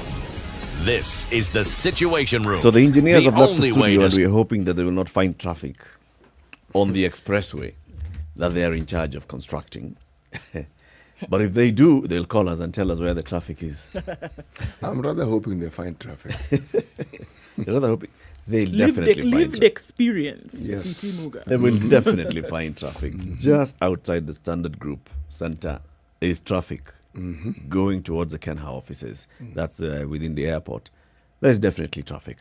So we'll be having, now that we have established good contact, we'll be talking to them on a regular basis. Every day there's an issue on this road. We have Kenha on call. City, as we begin the hour, today's proverb. The king who shuts his eyes during a famine in the land will soon see his ancestors. Very wise. The king who shuts his eyes when there's famine in the land will soon see his ancestors. And it'll not be in a dream. It'll be, he'll have crossed over to the ancestors. It'll be Lived experience. one-on-one. No one could translate. Because he has his eyes closed, then the ancestors will come to him in a dream and speak to him and wake him up and tell him, no, you need to go and address. No. You're saying this will be... If you're looking at it from an architectural perspective, scale 1 to 1.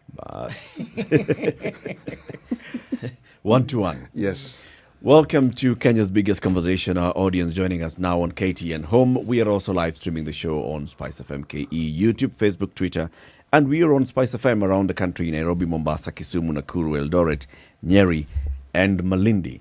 The conversation now moves into the legal side of the Constitution, the political side of the legal side of the constitutional side of the legals, depending on how you want to put whether the adjective before the verb or the noun before the proverb, whatever you want to do. This is all coming after CT's proverb. Joining us in the studio now is Senior Counsel Abdikadir Mohammed. He is an advocate. He is what he told us some time back, a retired politician. Indeed. He was a member of parliament for Mandera Central, and during the tenure of his last tenure as an MP, he was also the chairman of the Parliamentary Select Committee on Constitution Review. This is the man who midwifed the 2010 Constitution.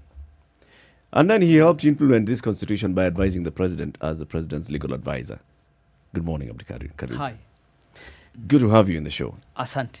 We call that the hot seat, but because you're a friend of this show, we are just going to make it... we call it the warm seat. The warm seat, yes. It's just the warm seat. Yes. 2010 Constitution, we were celebrating a decade of the Constitution last year. Yeah. And when we were talking about it, we were also looking at, there are things that had come out of the Committee of Experts. Yes.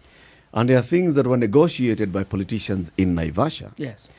And there were politicians who've said, but you see, in Naivasha, we went and included one or two things that we knew were, kind of time bombs here and there. Yes. And we hoped that later we could deal with them, just so that we get the thing off the ground. Yes.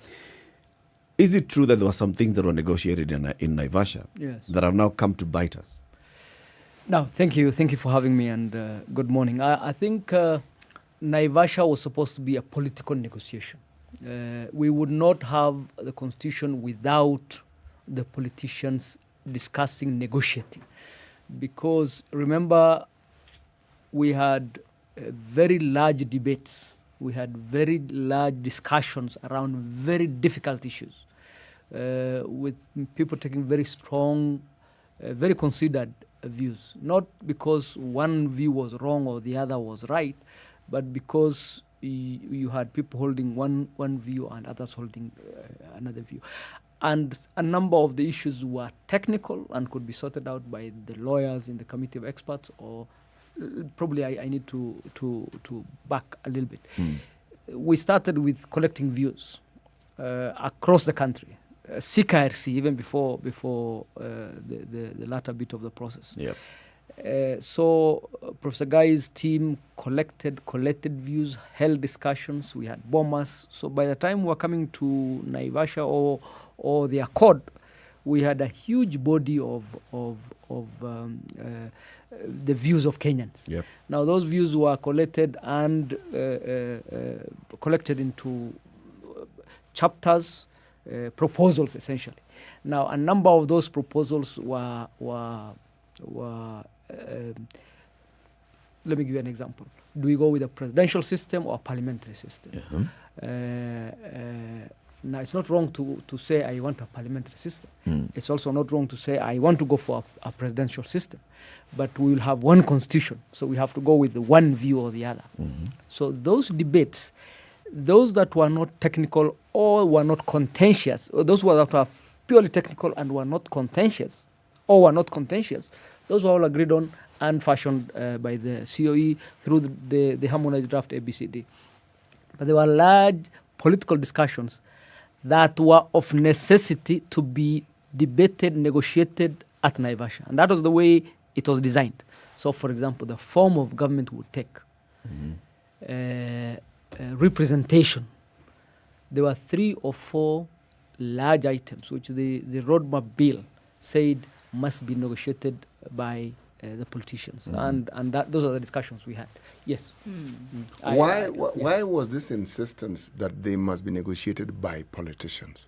Because you have 2 levels of making decisions. One is directly by the people, and 2 is indirectly by the representatives, elected representatives of the people.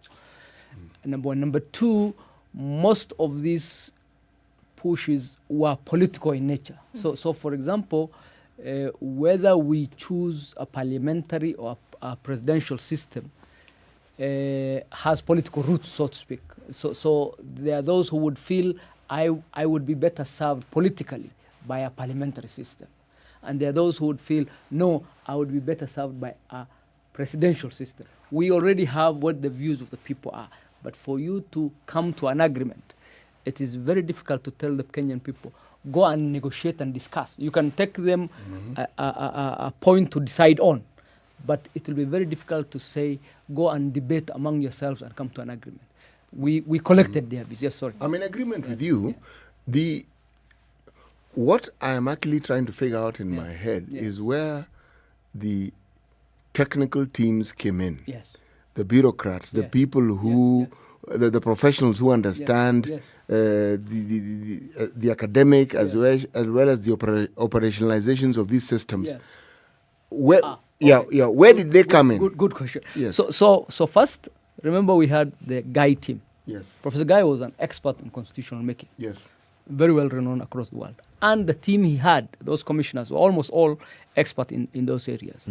Then we had the bombers process, where we had actually sector teams, thematic teams with experts in each of those areas. So by the time we were coming to the 2005 referendum, we actually had an almost finished product. What broke the back of the camel was the politics. Now, that is what led us to 2007. From 2007, then we had the Accord. You remember we had the agenda 4 items and the discussions. So we had those negotiations, and the idea was to bring the country together. And one of the large elephants in the room was, let's get the constitution off the table so that we at least have a constitution agreed on. Because the constitution was also the key to unlocking a number of those issues. So then the items we had so then we have the committee of experts, made up of experts, different chapters dealing with different experts. So for example, Professor Ndi will tell you he was a consultant on the finance chapter, public finance chapter. The South African professor who was leading, who was the member of the Constitutional Commission, the COE, was an expert on the chapter on finance. That's why our treasury is called National Treasury, because the South African one is also called National Treasury. So they have devolved units. So there was a lot of expertise that went into the technical side. The hot political buttons, those ones we had to have PNU and ODM and their affiliates sit across the table from each other, because if they were not going to agree, if the politicians were not going to come together and agree, we would not have a constitution. And the South African, now we also had the South African constitutional process to borrow from. And one of the key things they kept on repeating, the experts from there and many other places in the world, is you must have political settlement before you take this to the people. Otherwise, you'd really divide the country even further. And remember, 2007, we were not comfortable as we are now. We had just killed each other. We were worried. I don't know whether you recall, but there was a time we really were all praying that Kofi Annan does not take a flight. Yes. Yeah, it was really tough. So yes. So 10 years later, yes. Now you can maybe declassify some of the information on what was happening in Naivasha, and you can tell us hopefully. What came out of Naivasha. Yes. Was it a proper political settlement? Yes. Or was it just, okay, guys, there's everybody there, our eyes of the world are on us. Let's just cobble this thing together and let's go back to Nairobi and pretend that we have white smoke, but we actually don't have white smoke? No, we really negotiate. We were not that nice and generous, most of us. We really negotiated very hard. You remember, so I'll give you an example. We had to kick out from the compound Moses Kuria and Miguna. And those are not guys who will be nicely chatting. The reason is because they felt so strongly about their positions. So remember, every negotiator or every head of a delegation had a very strong team behind. I don't know whether you remember, but the Serena discussions, the heated debates between Ruto and Karua, those went to Naivasha, and they were the most active participants of the debates. If you look at the Hansard, because all our discussions are on record, and all every contribution is there on Parliament's Hansard. So the discussions were very, very, very heated. Sometimes went all the way to 1 a.m. or 2 a.m. or 3 a.m. And every clause was debated and resolved by resolution with a proposal and a seconder. So there were times we were going to go home the next morning, packed to leave, then because things had basically gotten too heated. Right. Yes. So, I mean, just as you're describing it, it was clear that you kind of you crossed all the T's, you dotted all the I's. Yeah. There was this compounded conversation to make sure that everything was, put together properly. Yes. Would you then have envisioned that some years down the line, there would then be a suggestion to alter all of this that you had done? Okay, so I was hoping at a personal level that by now we would have resolved many of these. I didn't expect this time would be where we are in terms of our constitutional development. I think, and there are many reasons for that. ICC being one of them. But let me go back a little bit. The Constitution is a product of a negotiated settlement. So to that extent, it's not a perfect document. You have to give and take. So it's not an ideal document. And the best example is the Senate we have. The Senate we have is a mongrel. It's a very interesting institution, purely because it's the product of a negotiated settlement. Remember, ODM wanted a very strong Senate because ODM wanted a parliamentary system. PNU did not want to have a parliamentary system or a presidential system. PNU wanted a hybrid system. So one large political faction wants a very strong Senate. The other large political faction wants to have no Senate. Yep. You have to negotiate, and each has to give and take. What you have is a weak Senate. So you will have circumstances like that, where you have an institution that is not as ideal as you would expect because of the fact that you have to negotiate and give and take.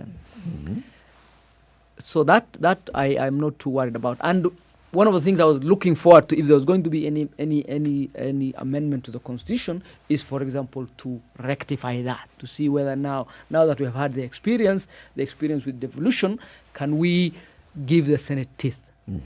And because there were two senators, the late Mzee Haji and my friend, former AG, I was really hoping for that. And there was nothing on to do with the Senate and its powers. If anything, it was watered down a little bit. It was even weakened further. Yes. Are we going on to a break? Not yet. Oh, good. Now, when you look back, hindsight sometimes can be very useful in understanding a situation. What part in your mind did personal interest take in this entire discussion and the impasse that we witnessed and which has brought us to where we are today? And what part did the public and national interest take in these discussions and the eventual compromise? That's a very good question. Now, obviously, there are some interesting things. For example, remember all of us who were in the hall were members of the National Assembly. Yes. So we're not members of the Senate. I suspect if what was being, even though it was a vested institution, it was already there. But if we were dealing with the powers of the National Assembly, I don't think we would have made it that weak. In other words, my friend Wetangula and many of the Senate, my friend Orengo, who were members of our committee, did not foresee themselves being the members of the Senate when we were negotiating away the powers of the Senate. It would be somebody else. Because so that was one of the things that really made us almost break off. And we had a smaller team of the 27 to negotiate now representation and the Senate. And among the smaller team were both Orengo and Senator Orengo and Senator Wetangula, very brilliant lawyers on both sides, on opposite sides. Remember, Wetangula then was on the PNU side through for the So that is one. The other is that especially at the presidential campaign level, most politicians, especially at that level, see the constitution or constitution making or agitation for constitutional amendment essentially as an organizing principle for their campaigns, as opposed to whether it's good or bad for the country. So I can bet you my last dollar, if it was switched, if the tables were turned, yes, Ruto and Raila would take opposite sides. Nothing would stop Ruto from being the guy who agitates for BBI, and nothing would stop Raila from being the guy who is defending the constitution. So we've often, if it was politically expedient, right? So we've often said a lot of these decisions. I mean, from our perception, my perception is that a lot of these decisions are taken at the time for that which suits you as an individual, just like what you've said. So, I mean, how then, for those who are in the audience now looking at this show taking place, how are they supposed to take it, knowing that this person may have made this decision or is rallying the psyche of Kenyans against something that is only suiting them at the moment? Eternal vigilance. And you're precisely right. So we need an educated electorate. We need institutions like the judiciary, like the media, that need to play the guardrail functions. We need experts and opinion leaders in society, because politicians are the leaders of society in that arena. But they're not the only leaders of society. We have very many other sites in society that lead, that shape debate, and the media. And I'll be honest with you, one of the biggest disappointments in the BBI process has been the media. Absolutely. Why have they been in disappointment? It's okay. You drive the dagger home. No. It's okay. Do not soften the blow. No. There are certain institutions in this country that have a very stellar record in terms of which direction the lawyers, media, and many others. But in this particular debate, in this particular debate, the media has looked at this through, in my opinion, through the prism of the 2022 politics. And of course, there's quite a bit in this debate that was about the 2022 politics. But they ought not to have, in my opinion, those good people in that honorable profession ought to have looked at it a bit deeper and seen the trees from the forest. But let me come back to the good lady's question. So yes, it is true that quite a number of politicians, like many human beings, look out for themselves, but we need to have other sectors that look and say, yes, this is you looking out for all of us, but this is you looking out for yourself. But now, those other sectors were also very, very active in this particular BBI conversation. Because you'll find professionals who've come out to say, yes, we have a problem and we need to address the problem. Remember when the handshake happened and then the BBI task force was formed and the 9 points were put forth, there are people who agreed that yes, we need to address this. And throughout the BBI process, there have been professionals who, in their own individual capacities, have come out to say, I think we ought to discuss this. So now how do we differentiate between those who actually see a point and those who are doing it to score their own political points? So discourse, of course, is necessary, and the whole idea of having the debate is so that people air their views. And broadly, by the way, in many of these things, there is no right or wrong view. It's really looking for what system to take, so long as you are. So, for example, anyway, I'll come to that later. But so, for example, when you reduce the entire debate to Ruto's view, the Honorable Ruto's view, or former Prime Minister Raila's view, and it's basically a contest between the two, that, in my opinion, lessens the debate, because this really is about our lives and about posterity. So that's really what I meant in that sense. To that extent, I completely agree with you in terms of, just making the whole BBI conversation be and about... I understand they are popular and you have to sell the paper. That I absolutely do understand. But yes, it's the same debate about Facebook and big media in that sense, and how they deal with conflict in society. To try and we're actually in agreement with you here, because completely. We've actually raised that issue ourselves, about ourselves. I was worried the seat would get hotter. No. We've raised the same issue ourselves, about ourselves, on many occasions. On that note, let's take a break. Abdulkadir Mohammed is a senior counsel. So what do you do now? What do we describe you? He's an advocate. He is a former chair of the Parliamentary Select Committee on Constitution Review, and then the one that succeeded that, the Committee on the Implementation of the Constitution, which is now chaired by this gentleman called Jeremiah Kioni, whom we had in the conversation. And some of those issues that he was raising now are what we'll be discussing next.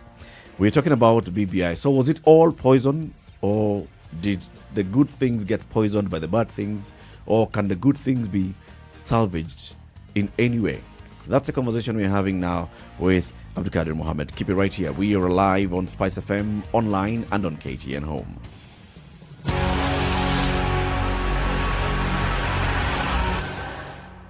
This is the Situation Room, the only way to start your day. Spice up your life. The following takes place between 6 a.m. and 10 a.m. Forgiveness is always conditional. Even before God, there's nothing like unconditional forgiveness. Government doesn't pay you pension until you retire. In fact, they have no money for you. The day you retire, they look for it. This country is punishing many young people. These young people are more susceptible to be deceived, to be taken advantage of, and they're more susceptible to be bought off. Let us also talk about where we want our country to go. We are a population of very young people. We're in a state of capture. The judiciary is under duress. Parliament is in the pocket of the executive. You don't sit and wait for the regime to topple itself. It will never do so. By the way, let me tell you, these guys are so persuasive. I'm telling you, they can persuade you to sell your grandmother. I'm telling you, they can sell sand in the desert. Siti, has anybody on this program said to you as a guest, saying, "Oh, shut up, we don't want to be told what to do"? Has you ever that kind of... Has anybody been Listen, I will not listen. a bit of advice? turn my deaf Because you're ear. working on the premise that we should all pay heed to these proverbs. It's a very suspect notion. This is the Situation Room, the only way to start your day. Bit of a cloud over Nairobi at 16, highs of 25 and lows of 10. Mostly cloudy conditions in Nyeri at 15 with highs of 23. To come down to lows of 9, 13 will be the low recorded in Nakuru today. It's sunny at 16 and mostly sunny conditions at 13 in Eldoret, going to highs of 25. Mostly sunny at 19 in Kisumu, highs of 30. 29 will be the high recorded in Kakamega. It's mostly sunny at 20. Continues to rain in Mombasa at 24. We'll see highs of 29 and lows of 22. 24 will be the low recorded in Malindi, where it is still raining at 25. Mostly sunny conditions at 20 in Kampala. With highs of 27, it will come down to lows of 16, and 21 will be the low recorded in a mostly sunny Dar es Salaam at 22.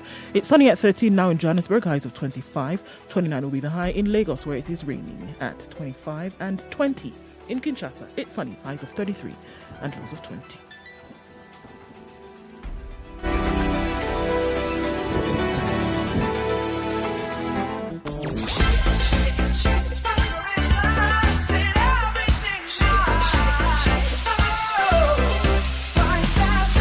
Spice up your life. Okay, guys, it doesn't look pretty on the Thika Superhighway today, rather off it. Avoid the bypass going towards Roiro and to Ruaka, the Kawa West roundabout. The demolitions that took place overnight and very early have caused a major problem there with now those demonstrations. Fires are lit and parts of the road have been blocked, so it's also causing some traffic. Avoid it if you can. And if you're stuck in that, the traffic police are trying to sort out that particular issue. So that's the northern. So you're looking at eastern going to the northern bypass. You're also looking at that Ruaka area. So please be extremely careful. Still, mishmash of traffic on Mombasa Road. We still see some on Langata Road coming out into the city, and also quite some coming out of Westlands. Huru Highway in and outbound is what we see. Let's keep an eye on things, guys. Doesn't look like a pretty smooth morning today, but hopefully we can keep things under control. SpiceFM KE on Twitter, text on 40127.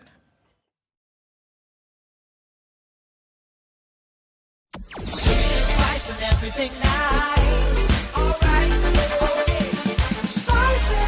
Spice up your life. Mature, intelligent talk every morning.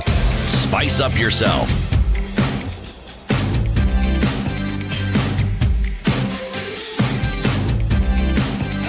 Mornings done right. 94.4 28 Spice minutes FM, to 9. Kenya's Nairobi. biggest conversation continues. This is the Situation Room. In the room is Eric Latif, Ndu Oko, C.T. Muga, and Abdikadir Mohammed, Senior Counsel, who was the chair of the Parliamentary Select Committee on Constitution Review and then the chair of the Committee for the Implementation of the Constitution in Parliament, later advisor to the President on legal matters. Talking about Constitution, safeguarding the Constitution, and then the lived experience.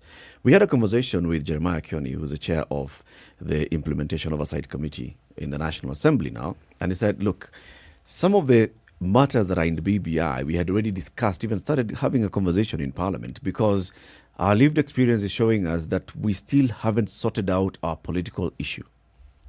One of those things is, okay, what happens to the runner-up in a presidential election? Why do people support that person? Does that person represent hopes, aspirations of a people? So do we just extinguish those hopes? So what happens to that person? Among the things that the BBI was also attempting to address, what happens with the issue of oversight and holding ministers accountable for the work that they are doing? Should their ministers not be coming to Parliament to respond to questions? So all these things, and you've seen them in the BBI, do they make sense from your point of view? So thank you. So we chose one system, and when you choose a system or one form, there are advantages and disadvantages of that form as opposed to the other.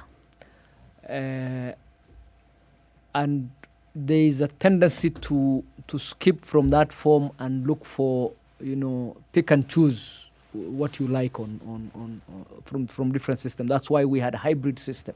Remember, we started with a parliamentary system. Yeah. and very quickly got into a presidential system without having to elect the president. So Jomo Kenyatta was never elected as a president. He was president for 15 years. So if we chose the presidential system, and that's our constitution, I think we should abide by our constitution. If after many years we decide we want to go parliamentary, there's no problem with taking the country through the right process and going for a parliamentary system. So that's number two. You can hold ministers very accountable with our current setup, but members of parliament want to become ministers. Yep. So the push for that, in my opinion, has less to do with getting ministers to be more accountable, because nothing is stopping my good friend and brother and all my other colleagues in the National Assembly from holding current ministers accountable, but they have not held any minister accountable. The National Assembly is supposed to vet cabinet secretaries when they're coming in. I have never heard of, other than once, anybody being rejected, and there are very many who are not fit to be, in my opinion, ministers. So it's not lacking in the capacity to hold accountable, as more to do with senior members of parliament wanting to have the opportunity, one, to become MPs, and two, to have ministers as their colleagues, so that instead of going to look for them in their offices when they're having tea at the parliamentary coffee, talk to them and sort one or two items. It's more comfortable as a member of parliament when your colleague is also a minister. You don't have to go look for some stranger you have never met. But that's the system we have carried. The other item was the loser in a presidential system. That's more popular among the public than having MPs as ministers, because they have hopes and aspirations in this particular person, and they want that person to have some say. But then again, that is the system we have come with. If you had a parliamentary system, you will have the most senior members of the opposition in parliament as a government in waiting, and the winning party forming government, with the prime minister being a member of parliament and the ministers being that is that system. This system we have says you want to run for parliament, it is a separate arm of government from the presidency. And when you are president, you are not a member of parliament. And it is one person who is running, you either win or lose. If you win, you become the president. If you lose, when you lose the World Cup, we don't say these guys who are number two. How do we just throw them out? You win or you lose. This is you have won. You have the right to run the country. You have lost. You have lost. You might have members of parliament and you might have members of your party in parliament. And by the way, it is possible in our current system that the party that wins the presidency is not the party that is in power in parliament. So that it is possible for the Honorable Raila Odinga to win, for example, if he's running in the next election, while another party has the majority of members of parliament. Better example, we had Nairobi, Kisumu, Mombasa, the largest cities, run by ODM in the last term. Those are governments. So that is the way it's supposed. So getting this person to come and serve in parliament, in my opinion, might be useful for that particular person. But ideally, we have a separation of powers. The executive and the legislature are two separate arms of government. If you are the majority in the legislature, you are the majority. If you are the minority, you have a government office. You are the leader of the minority. It's a parliamentary office, and ideally, key public decisions ought not to be made without the key leadership of parliament, which includes the majority and the minority.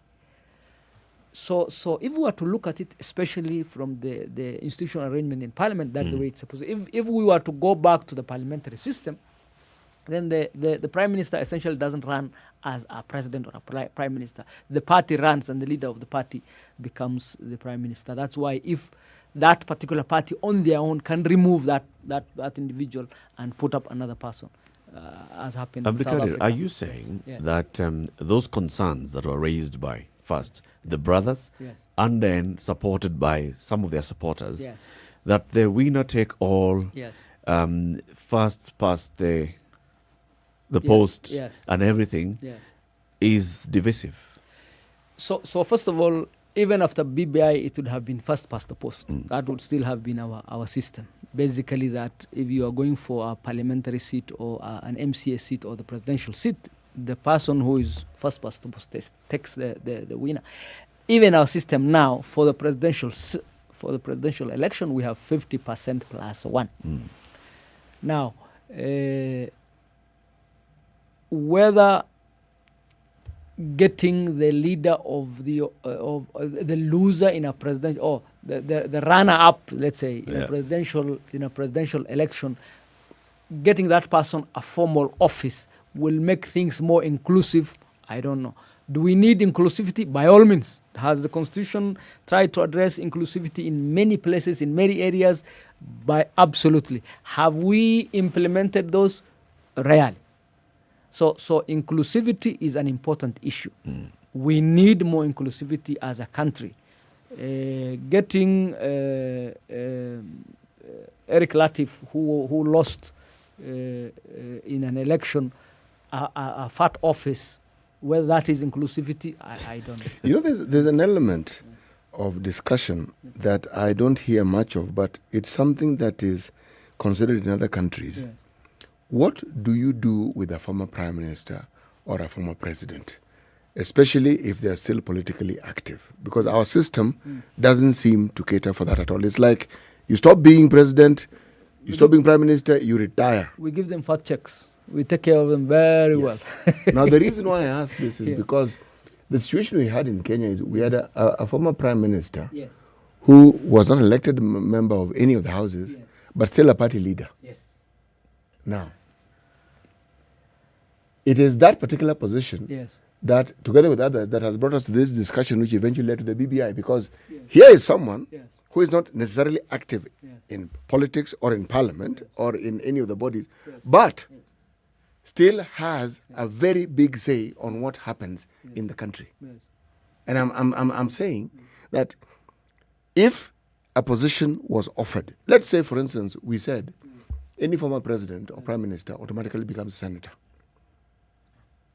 It means that even after your term, you are somebody who has a political office, you can be addressed.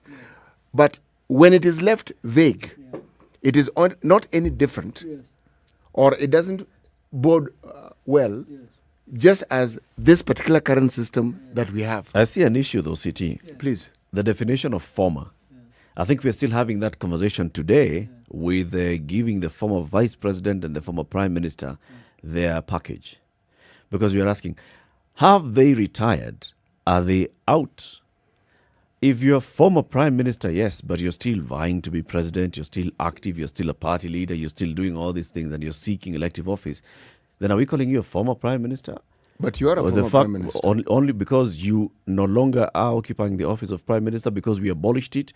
Or are we saying that you are, like Abdikadir, a former politician who was retired voluntarily? Let me ask the question. If I was a former headmaster and I retired at the age of retirement and I have a pension and then I become an MP, am I still not entitled to the benefits that that will accrue from my being an MP? That is fine. However, if you're a former headmaster and you're still teaching in the school and you're still looking to advise the headmaster, you're still active in teaching in the school, are you a former headmaster? Actually, if I'm still teaching, it's teaching, not in the school. If I was working for the government, I retire from government, I now work in the private sector. What am I saying? I'm simply bringing in the debate of the differences. Here you are active in this position. What they're being considered for, if you want to expand the debate, should we look at their position as prime minister, vice president, or should we take into account the times when they were members of parliament? Because even that one comes to the package. What do we look at? What do we bring in? What do we leave out? I'm saying, and before you come in, Abdikadir, I'm saying that we should look at you are former and you're no longer active. So if we are to say we give you a seat, we are giving you a seat because now you are no longer going out there campaigning, seeking the same position, but you have left, like Uhuru Kenyatta has served 2 terms as president. He is not campaigning again to be president. He's not campaigning to be MP. Give him a seat in the Senate, fine. What but if if he wants to campaign to be an MP, that seat in the Senate, X. Yes. My view is again we have a system we have agreed on, and that system says if you are a parliamentarian, you are a parliamentarian. If you are in the executive, you are in the executive. If you are a candidate for president, you want to lead the executive. You don't want to serve in parliament. Because if you want to serve in parliament, you will go and get elected as a member of parliament. If you are in the executive and you win, and you serve either 1 term or serve 2 terms, there's a very good retirement package for president, for deputy president, for vice president, for prime minister, all of them. All the current guys who are retired have very good packages with offices catered for by the public, with security detail and cars and everything. So that you as a former leader don't fall into hard times and so on. We respect you and we honor you, and that is the way it is. If you served 1 term and you want to run for another term, it's also fine. You want to come back and get elected. So Obama, highly respected. Trump wants to come back and win that seat again. That is the way it is on that side of the executive. And on the parliament side, if you are the minority, again highly respected, with a government office, with other than the salary as member of parliament, you have an office of the minority, you have a budget for that office, and then we have political parties. You can run your political party and be a leader for your political party so that you use your influence to get your political party back into it. Maybe fundraise for the political party, ABCD.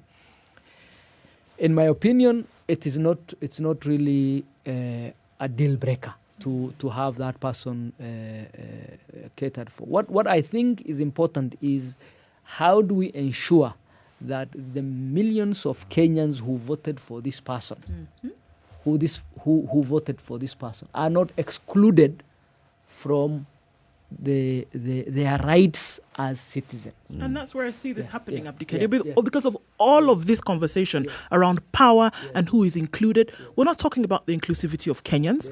We're not talking about the inclusivity of development of the country. We're not talking about any of that. We're talking about a very small group of individuals who are working on grabbing this power and holding on to it, and forgetting about the millions of Kenyans for whom they should be fighting for governance over. There you go. Absolutely. I absolutely agree with you. And that is where the problem is, that the fear is that if I am the leader of a very large party and we have a very bitter fight for power with my sister here, and I win, then I take it on her supporters and make sure that nobody from her side of the political divide sees any positivity from government, whether it is jobs or services or ABC. I, in fact, go further and tell all my supporters that in government, we are the ones in government. If you are seen talking to X or the supporter of X, you are an enemy of you are doing a disservice to my government. That's where the problem is. And that the Constitution tried to resolve in making sure that, look, you as a citizen, you don't need the blessings of a party or to be in government. Remember during the Moi regime, Moi used to say, look, I will tell you, we'll deliver these services when funds get available. And when I'm campaigning in Muranga to get a seat, power will come in and electricity will be, poles will be delivered overnight. So to try and ameliorate that is why we get devolution. So that irrespective of who is in power, a certain chunk of public resources go to every corner of the country, whether you are in opposition or in government. And that decision making is also taken to the law, so that irrespective of whether you are in government at the national level, at your county, definitely the majority political party or the majority political view will be the one determining as opposed to some DC sent by Moi from Nairobi, who decides you are not following Mutukufu's footsteps, and we will not give you your birth certificate if you're yes. Yes. Is devolution being supported, Abdikadir? No. We have had two large fights in the last few years at the national level politically. One is BBI, and the other was the fight in the Senate about the formula for divvying up resources. Yep. Both of them was a push to claw back on BBI. Essentially was a push to claw back from in terms of political decision making and resources, because in BBI was the 70 seats, and those 7 seats essentially were supposed to pull back power back to central Kenya and to Nairobi, so that decision making at the National Assembly and at the Senate are more on numbers and population as opposed to the fringes. If you heard the president, he said the other day, when Kibra and Mathare, you have poor people and you have 100,000 voters, and they are getting 100 million shillings, and you have another constituency that has 10,000. That essentially is the debate about BBI.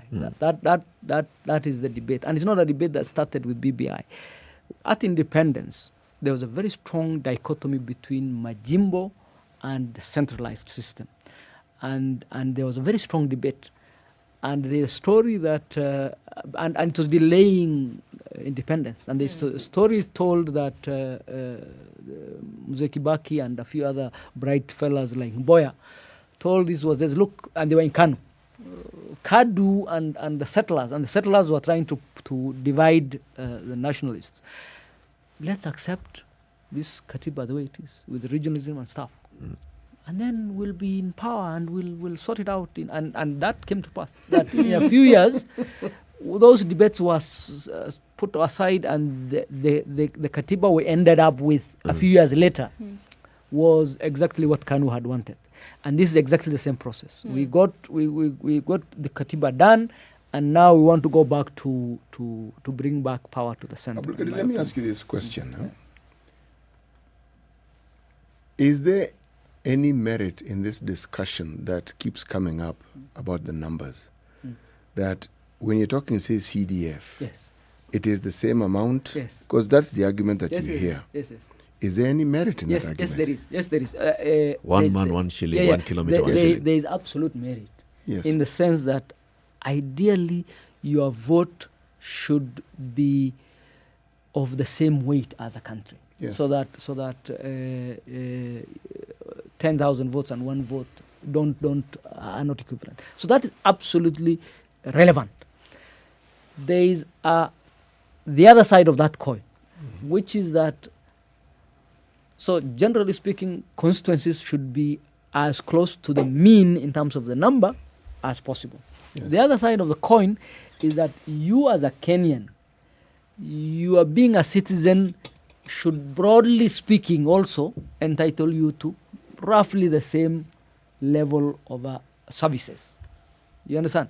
So that if I am a citizen in Nairobi, and if I am a citizen elsewhere, not the very rich fellows or the very poor, but broadly speaking, the average citizen should have a similar level of access, because ideally representation is about services. So healthcare, water, roads, power, all those things, because the MP or government, no representation, no taxation without representation, and government services. So those two.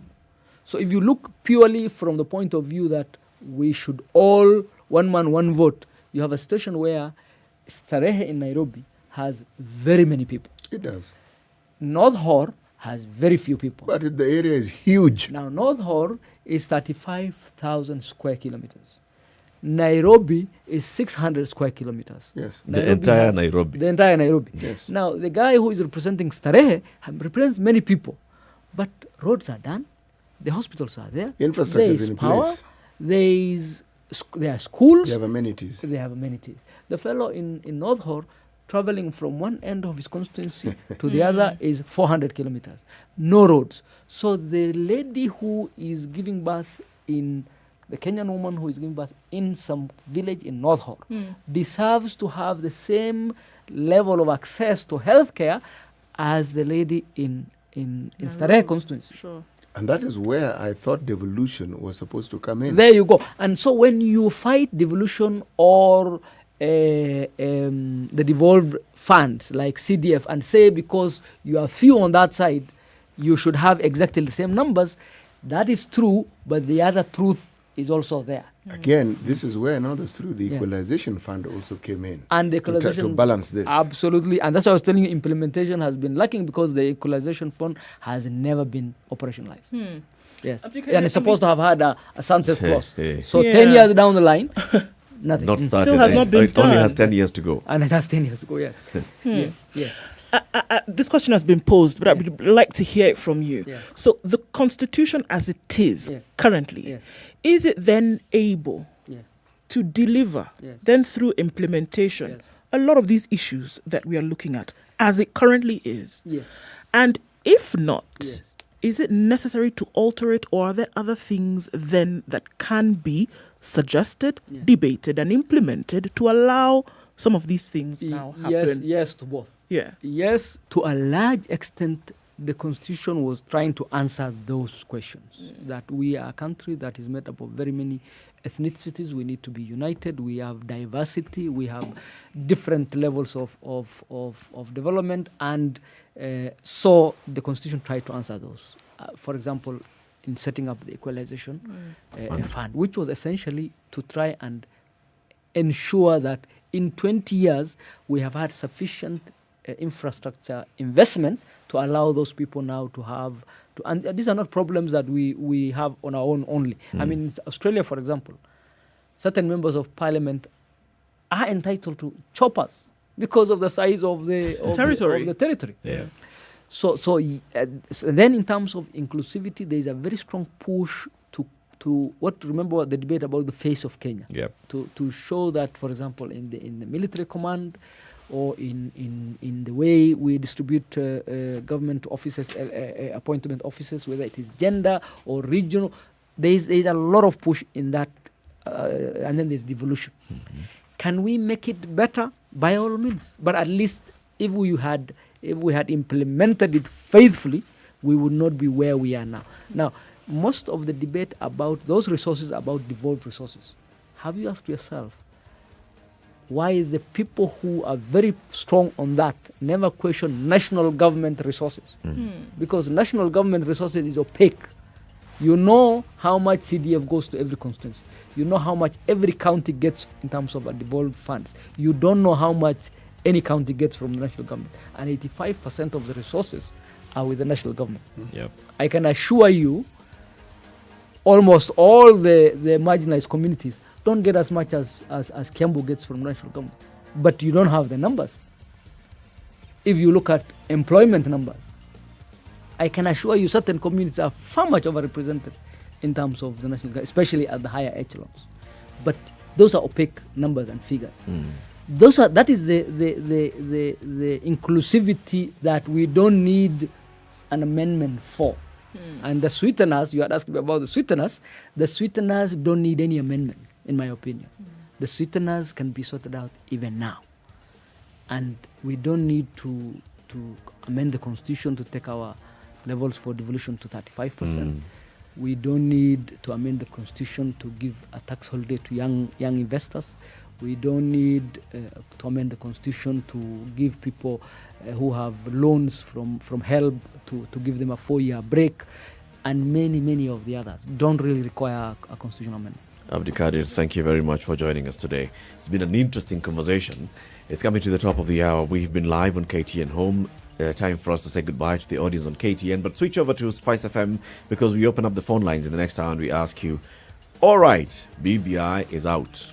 Okay, until those guys go to the Supreme Court, we treat it as it's out.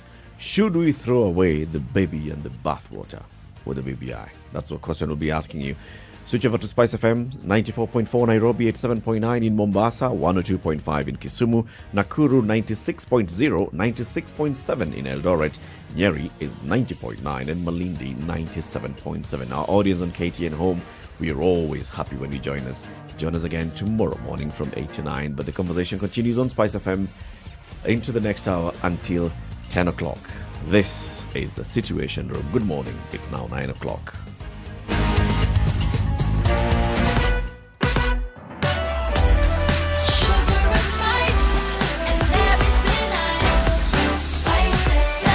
Spice up your life.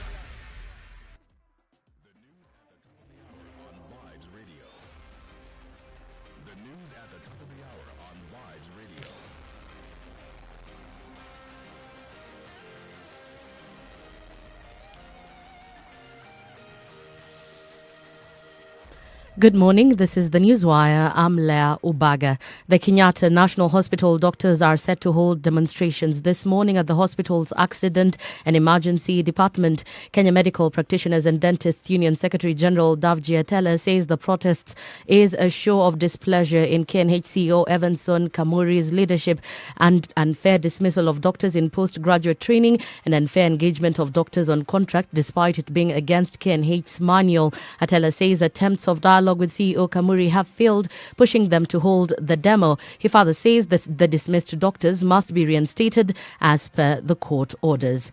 Former NAT Secretary General Wilson Sossion has maintained that the competency-based curriculum as is being introduced in the country won't accomplish its intended purpose. Sossion says this is because the government hasn't provided sufficient funds for the program. He also says that the training given to teachers hasn't been thorough and comprehensive. Sossion has urged the Ministry of Education to do a survey that will allow it to deal with the loopholes being experienced in the curriculum. CBC is a fraudulent curriculum that is being imposed on the nation of Kenya without being rolled out in a professional manner. And I think we are being vindicated, those of us who raise concerns about it. You cannot roll out a curriculum without following the necessary professional steps of rolling out the curriculum. That is from doing what we call summative evaluation of the existing curriculum. This comes as CBC was introduced for the first time on grade 5 students at the beginning of this term. The Ministry of Health is currently holding a meeting on the COVID-19 multiple vaccination deployment plan. The ministry has embarked on the second phase of vaccinating people against the virus as part of efforts to scale up vaccination among the general population. Currently, 5 different types of COVID-19 vaccines have been approved for use in the country. The meeting will also provide an update on the status of the COVID-19 multiple vaccine rollout, offer clarity on the priority groups in the second phase of the exercise, as well as give an update on the pre-registration process through the Chanja system. This is even as the chairman of the COVID-19 task force, Willis, said that vaccines are safe and no Kenyan will be allowed to pick a vaccine of their choice. Dr. Patrick Omoth also had more to say on this. That we are not going to allow because, one, we will have a superiority competition. People will start saying this one is better than this. I told you from the beginning, all pre-qualified vaccines by the WHO protect you from severe infection, hospitalization, and risk of mortality. So if you make you choose, and today we only have AstraZeneca, and your choice was Moderna, then our journey towards that herd immunity and be able to build back better by recovering like what has happened in the Western world will not be possible. That's the Newswire. I'm Leah Ubaga.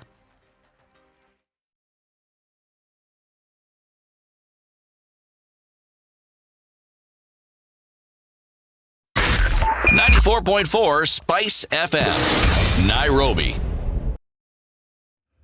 Still quite some on Mombasa Road this morning, inbound. Looking better, though, on that North Airport Road area. Traffic seems to have reduced quite some, but let's just keep an eye on things because it was not a pretty situation earlier on. All right, what else are we looking at? Quite some traffic. Uhuru Highway between the Nyeri Stadium roundabout, then out towards Westlands. Very slow today. Langata Road always. Every morning now, it looks like it's still tight there. Jogo Road out towards Makadara, and then towards Landys Road. We're looking at that Landys Road stretch right at the Machakos bus station. Actually very slow this morning. Kamkunji the roundabout, that also looks tight. Everything else seems to have settled down quite some, except on Thika Road, where we're still looking at that tight situation right around Pangani coming down through from Survey. We also have a spillover of traffic from the Eastern Bypass onto the Thika Superhighway because of the issues that we saw around the northern side. So let's just keep an eye on things, shall we? Talk to us and help us out. Let's take a look in about half an hour and see what it looks like then. SpiceFM KE on Twitter, text on 40127.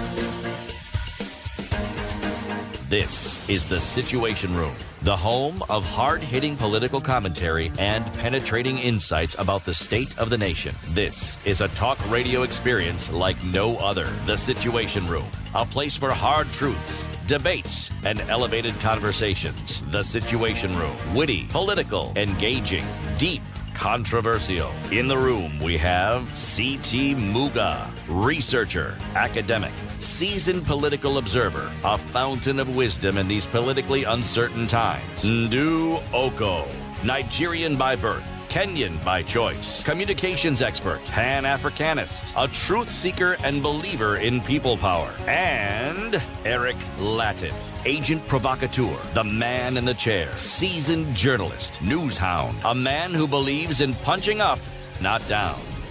This is The Situation Room, the 6 only minutes way after to 9. start Very your good day. morning to you, and thank you very much for keeping it locked on Spice FM all the way since 6 a.m., coming now up to 6 after 9. City, today's proverb. The king who shuts his eyes during a famine in the land will soon see his ancestors. The king who does what will soon do what? The king who does shut his eyes will does see his ancestors. Soon. Yes, in the quiet by and by. Verily, verily. I say unto you. Okay, so this is, we can apply it in so many ways. Yes, you can. Right now, as we speak, there's a drought in the country, and people are facing shortage of food and starvation. Genuine drought, as in Yes. no rain, no food. Yes. And we can also throw that question out there and say, so start with the president. The president is addressing very many other things, even with the conversation that was happening with the media. Maybe we can also take part of the blame in terms of not asking him the question. Not maybe, we must take part of the blame. Not asking him the question. We have 10 counties that are facing starvation, Mr. President. What's the plan? Yes. But we go and ask about BBI, about the deputy president and all. The man on a mission who cannot be distracted also is focusing on his mission and is not addressing the fact that people who he'd like to vote for him are facing starvation. And he's trying to convince them that he has their interest at heart. His mission is to uplift them. Yes, and yet there is this dire situation that requires uplifting, and one doesn't hear of a concrete plan or anything that is being done to alleviate this particular situation. Yes. So a king who shuts his eye when there's a famine. There is a famine in the land. Will soon see his ancestors. Yes. It's about ethics and ethical leadership. Yes, it is.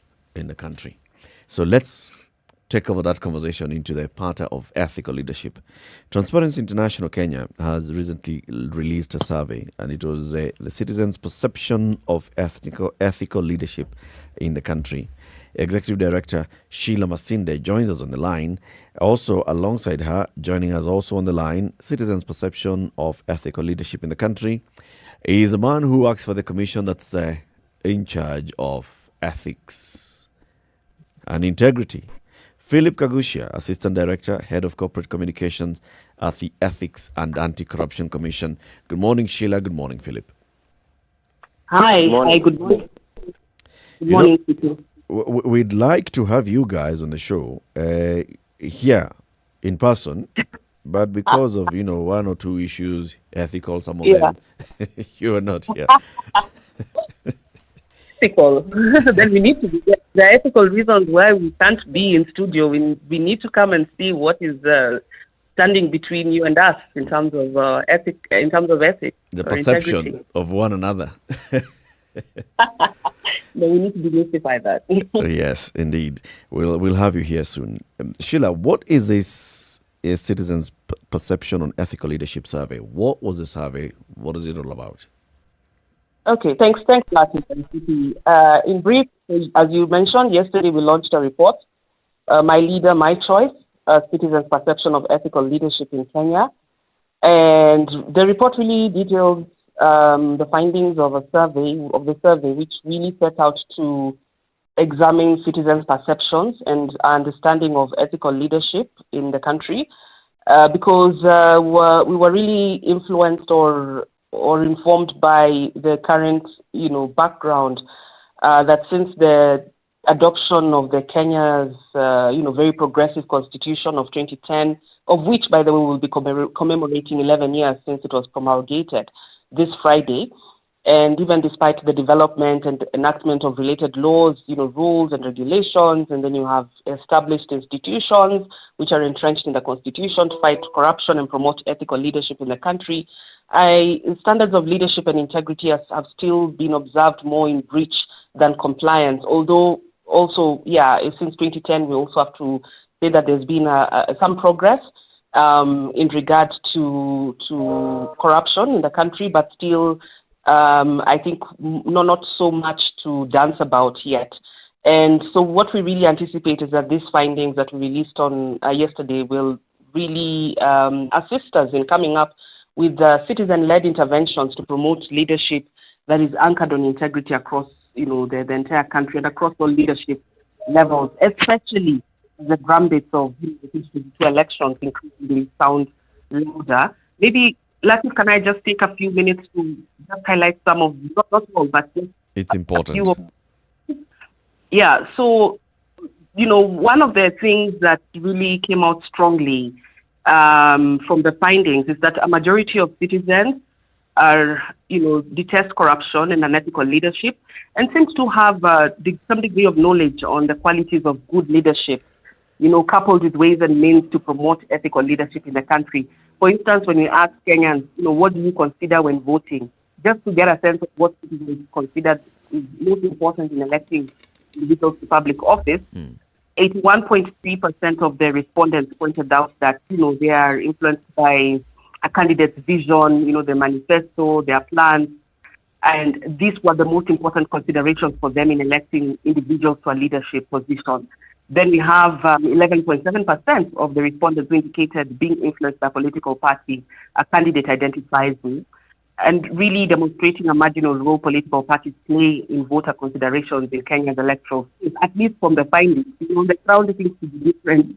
And then other considerations on this question that were posed, including gender, wealth, tribe, and age, which we ordinarily would say would be considered as major determinants in a voter's choice, recorded quite a low percentage. We also followed up this question by asking them, to rank in order of priority the major factors that are likely to influence their voting decisions. And also three important factors, the performance record of the individual, the integrity of the candidate, clean record, and the manifesto, in that order, were ranked as the respondents' major considerations in regard to influencing their voting decision. And this really also further supports the previous question, where respondents said, the vision, the manifesto, the plans, and the person's intentions were important considerations when electing individuals to office. And then we also asked, what are the top three best qualities of a leader according to them? And 52% said, one was a good manifesto. 31% said one was no history of committing acts of corruption, and another 24% said one who has no history of having broken the law. So I guess the question in your minds and in many minds of listeners is, if these are the citizen perceptions of leadership, because citizens seem to be, seemingly aware and desirous of ethical leadership, why don't we have a high number of elected and appointed public officers who have been accused of corruption even after the adoption of Katiba 2010? Because then there seems to be, a kind of inconsistency between the survey response and actual experiences on the ground and the type of leadership we have. and then what voters consider when electing an individual's public office. The findings could mean that, maybe respondents knew the qualities of good leadership, but maybe were not truthful to admit that they can vote for an ethical leadership because of some of the other things they say they don't consider, like tribe or political party or age. Right.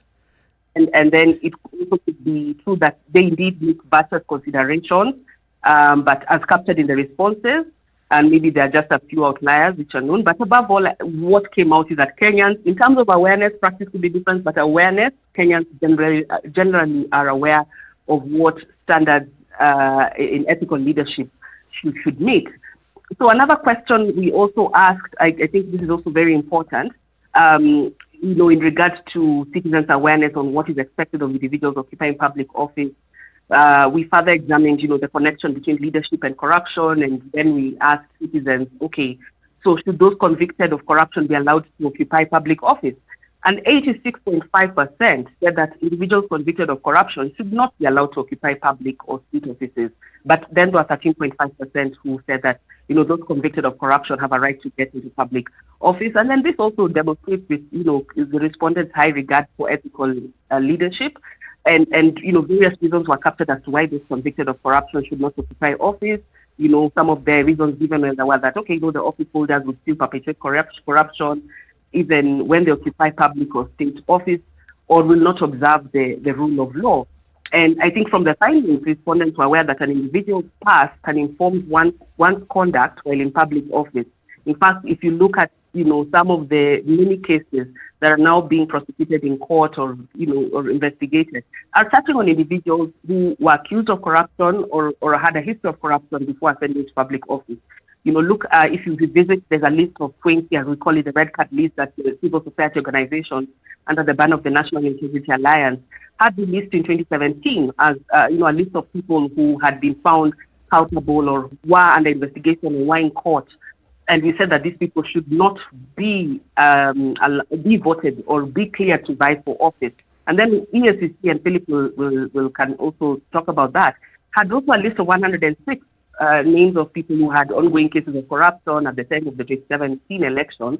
And when you look at the people, we are now seeing the names involved or mentioned in regard to corruption. It is those same names we now have, but with even new cases of corruption and other criminal offenses. So this really corroborates that response by citizens that individuals' past can actually inform one's conduct while in public office. Then maybe just to conclude, one of the other key things we also asked is in terms of whether people who are under investigation or whether people who have been convicted of corruption should contest for public office. Not convicted, but those who have been accused of corruption. Yeah, but these accusations have not yet been proven in court. Whether they should contest, because that's another question that's really evolving. And really will inform how we apply Chapter 6 in the next elections. And 75% of respondents indicated that a person who is still under investigation or who has a pending court case on a corruption charge should not be allowed to test in an election. But then 25% said that, though they support that someone who is under investigation should actually vote. And I think that really informs the discourse around, because one of the things that we have had as a challenge is, of course, we have the principle of natural justice and the presumption of innocence until one is proven guilty beyond reasonable doubt. And indeed, many public and state officers have defended their right to remain in office, until they are proven guilty. But then there's always that question of, should we then have higher standards, where one has, been accused of corruption or committed any ethical breach? Should those standards be different for a criminal offense where one is allowed, to stay in office or you're declared as, innocent until proven guilty? So that's another question I think we also need to look at as we talk about implementation of Chapter 6. And then maybe the last thing which I thought is important, because it's around discourse that we've discussed in the last 2 weeks or so, is around just the issue around the questions around voter bribery, because we also asked Kenyans whether they would accept bribes.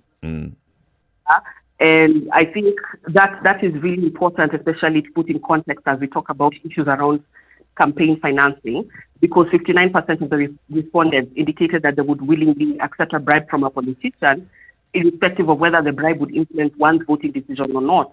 And for me, what came out is, particularly as we talk about the need to regulate campaign financing, is that we really need to ensure that there's transparency and accountability in regard to the sources of campaign funds, and even having in place those spending limits that are in dispute, like, IBC gazetted 2 weeks ago, and also ensure that there's really disclosure on how campaign money is spent. Because without any accountability or transparency, this is what influences or fuels, spending on illicit items, like But voter Sheila, bribery. you see, if 59%, more than half of the respondents say they will willingly accept a bribe, you know what they have also not said? That they will be demanding a bribe.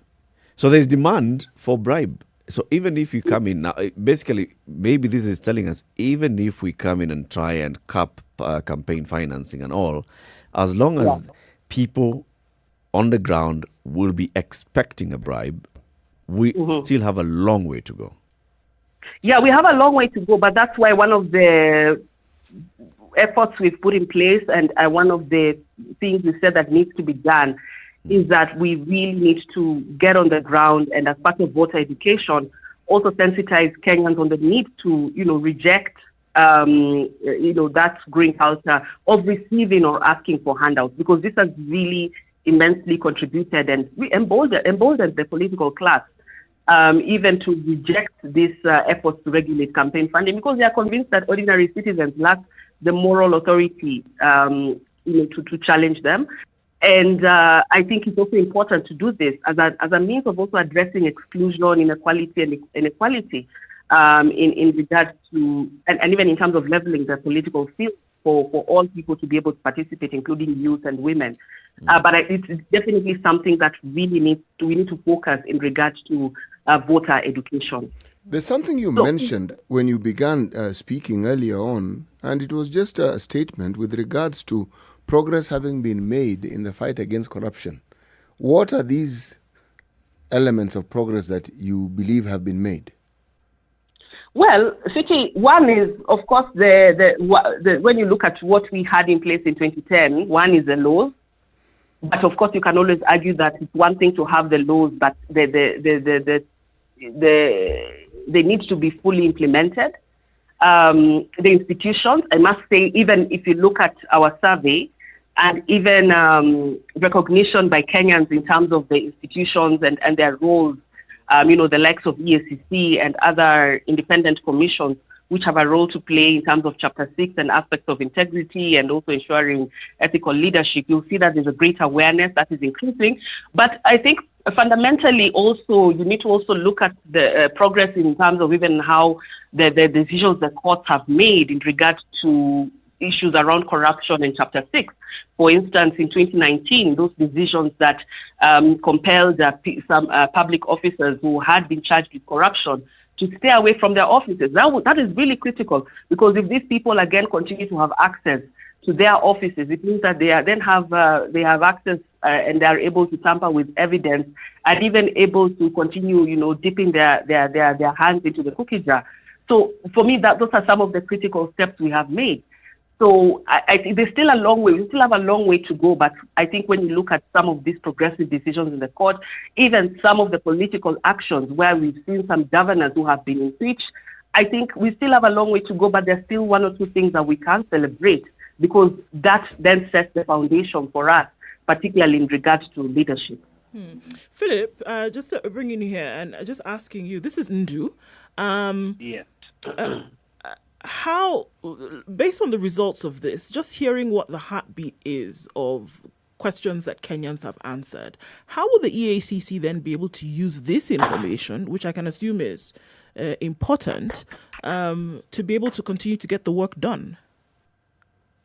Yeah, thanks, Ndu. So the first thing I'd like to say is we need to applaud TI Kenya for that timely report. And I think they had over 1,000 respondents, and they covered over 40 counties. And as EACC, you may recall that part of our mandate is the promotion of ethics and integrity. And in terms of the heartbeat, what we can tell is that there's an enhanced level of awareness. If you go down the report at some point where the respondents are asked if they know who is responsible for preventing corrupt people from getting into office, over 50% of the respondents said they are aware of EACC. So that tells us a lot. It tells us a lot that the public awareness campaigns we've been conducting over the last few years have been highly effective, to the extent that over 50% of the respondents are aware that EACC is the main body that is mandated to deal with issues of ethics and integrity. So that's a very positive thing, because it means more than half of Kenyans generally are connected. Now moving on to progress, because I had a CT asking whether there's progress. Evolution is a slow process. If you think about where we've come from since we passed the Constitution in 2010, quite a number of things have been achieved. And even though we are hampered by sections of the law, sections of the Constitution, and when I mention that, I'm talking about Article 99 and Article 193, which both have a provision saying you really cannot bar somebody until they've exhausted all levels of appeal. On the other hand, we have some degree of judicial activism. And I know for people who are in law enforcement like myself, we're not big fans of judicial activism because sometimes we find it hinders what we do. But in some cases, like in the matters that Sheila has referred to, the judicial officers who have barred governance from returning to the scenes of crime, because that's what they call their offices. The offices were actually the scenes of crime. That is a small step forward. And I think that is the avenue we should pursue, because for now, expecting these same guys who we want not to get into office, expecting them to pass the right laws, I think it's a long shot. You know, I'm looking at some of the findings. When 82% say they are very unlikely or unlikely to vote for candidates with a history of corruption, that's a very high number, and I'm actually questioning the truthfulness of the people who responded. 82% of the respondents said, I'm very, very unlikely to vote for somebody who has a history of corruption. And then 75% say that anybody who is convicted, accused, or under investigation should not be allowed to contest.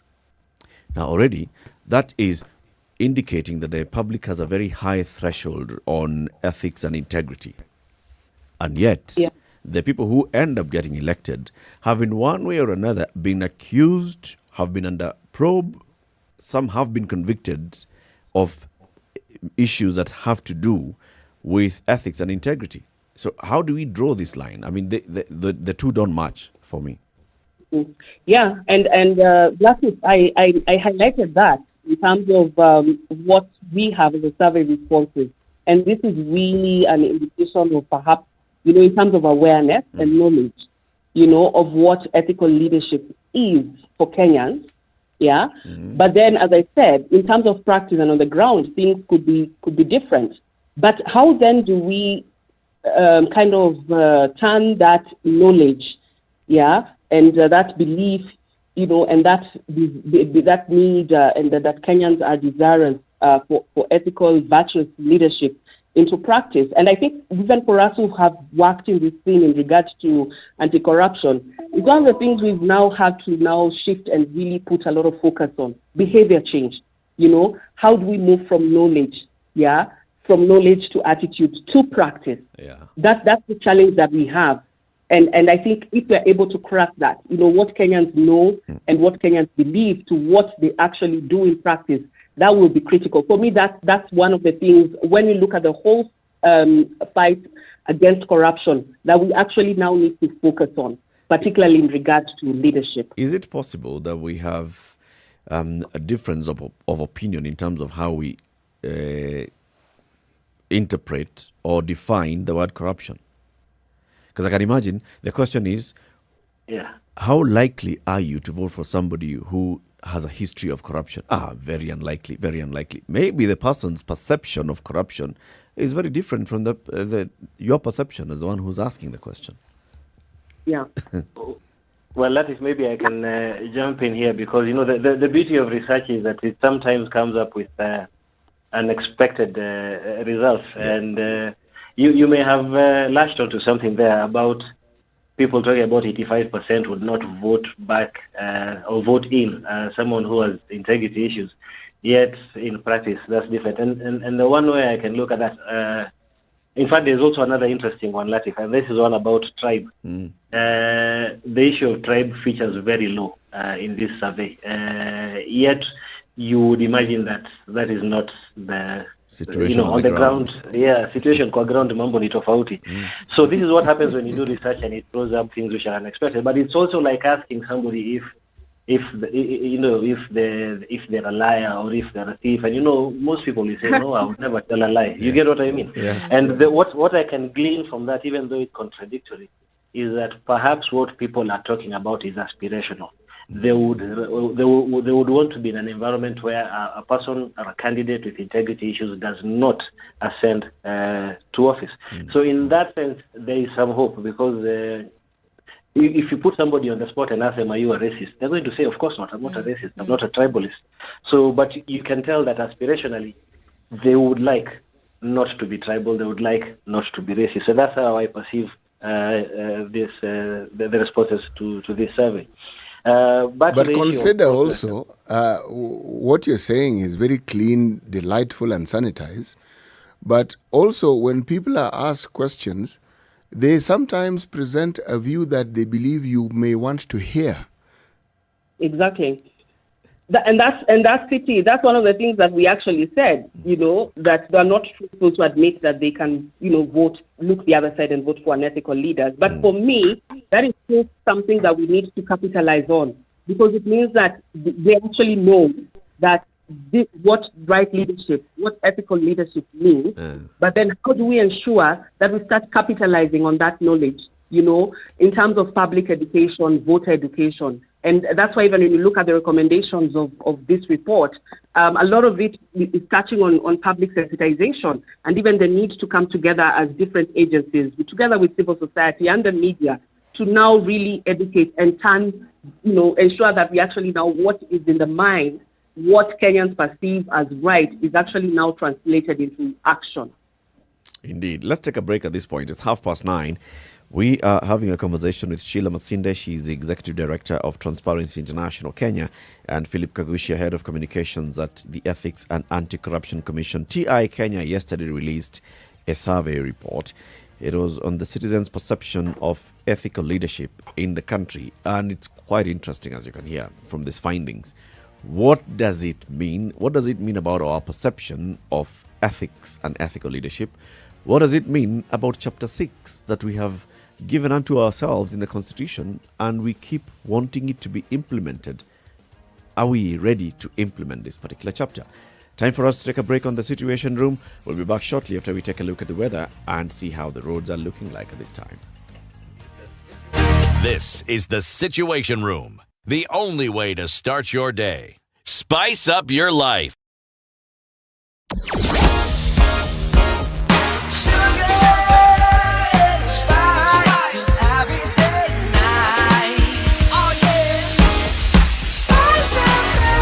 Spice up your life.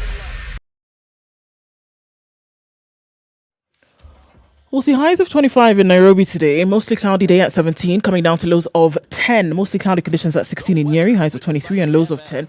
13 will be the low in Nakuru, where it's sunny at 18, going to highs of 25. 25 will also be the high in Eldoret. It's sunny at 16. 23 and sunny in Kisumu, highs of 30. We'll see highs of 29 in Kakamega, where it's sunny at 23, and it continues to rain in Mombasa at 25, with highs of 29. 29 also will be the high in Malindi. It continues raining here as well at 26. Mostly sunny conditions at 23 in Kampala, with highs of 27. 29 will be the high in Dar es Salaam, where it's mostly sunny at 24. It's sunny at 15 in Johannesburg, highs of 25 and lows of 13. 29 will be the high in Lagos, where it's raining at 25. 21 sunny in Kinshasa, highs of 33.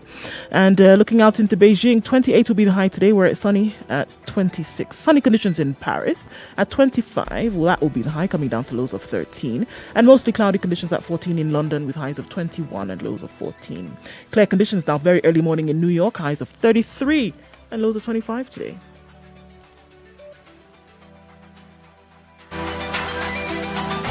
Are you ready? Okay. Spice FM. All right, still continues to be a hot spot on Mombasa Road today, getting into the city. It's dulled down a little bit, but something to watch for at least most parts of today.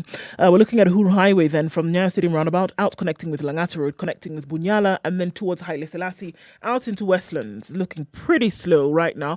That bottleneck is still an issue at Langata Road, heading to the Timor roundabout, but we're seeing traffic and more, all the way from Mombasa Road to Westlands today.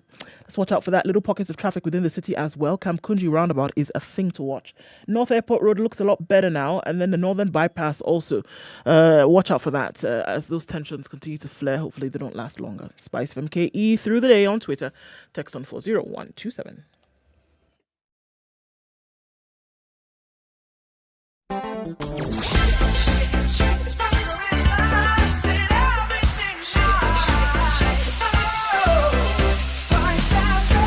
Spice up your life.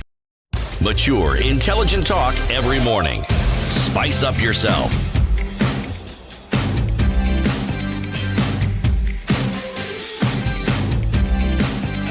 Mornings done right. 94.4 Spice FM, so Nairobi. About responsibilities on the road as well.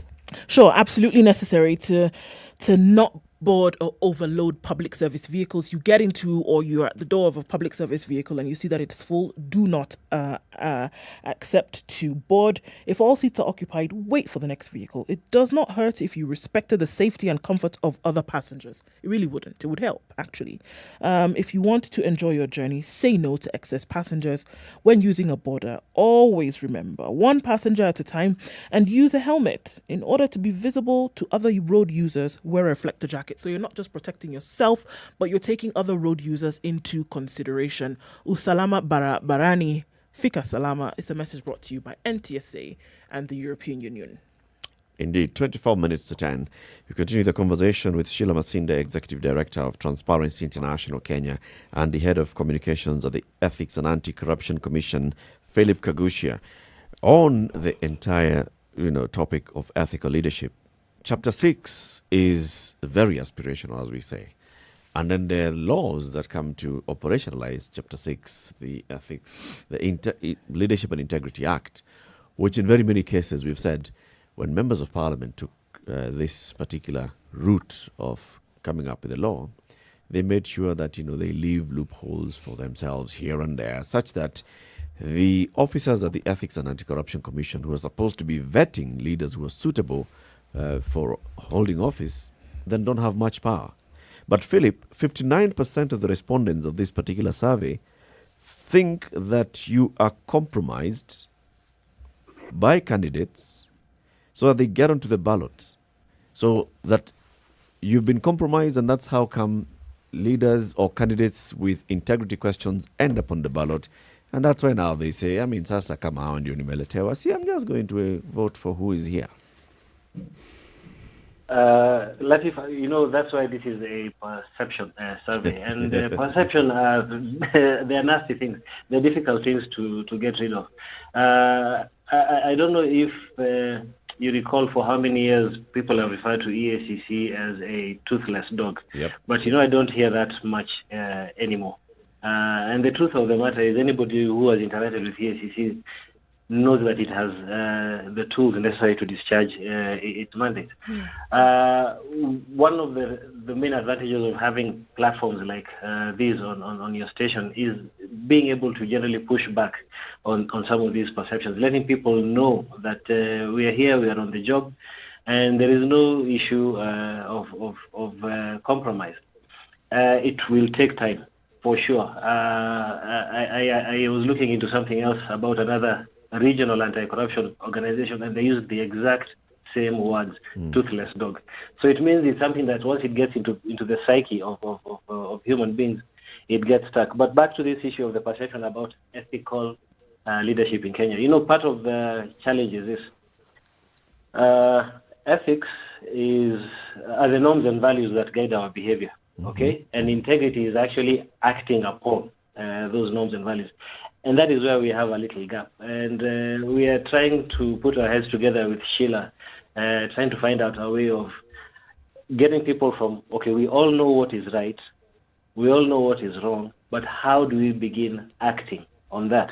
And to be honest, that is an existential question, because for those of us who are people of faith, it's exactly the same thing. There's nobody who does not know in the Bible what is wrong and what is right. Yeah. Yet somehow we don't always act in accordance. So we probably need to put our heads together, and that's why I really like this collective action approach, where we have public sector, civil society, and for sure people like you in the private sector coming together and trying to bridge that gap. The other thing that I can say is helping to bridge the gap are decisions which are coming out of the judiciary.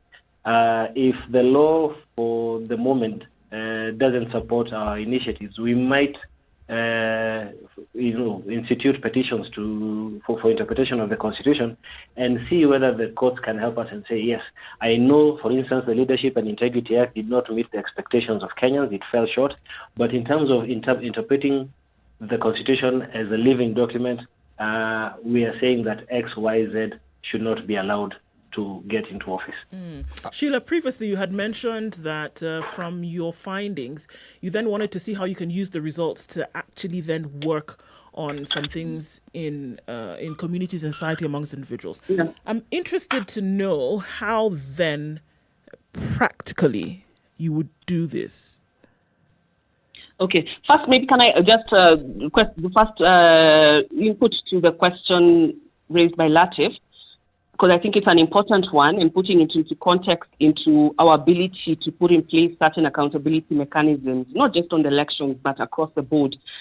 Maybe one of the reasons this could have, how it could have influenced the citizens' response to this, and saying that corrupt people will probably compromise some of these institutions, is also just that feeling that in Kenya, politicians are really unwilling to put in place accountability mechanisms. I mean, you look at the whole discussion we're having on Chapter 6, the whole discussion on even academic qualifications, and so what parliamentarians have to say about it, and their unwillingness to implement that as per the law.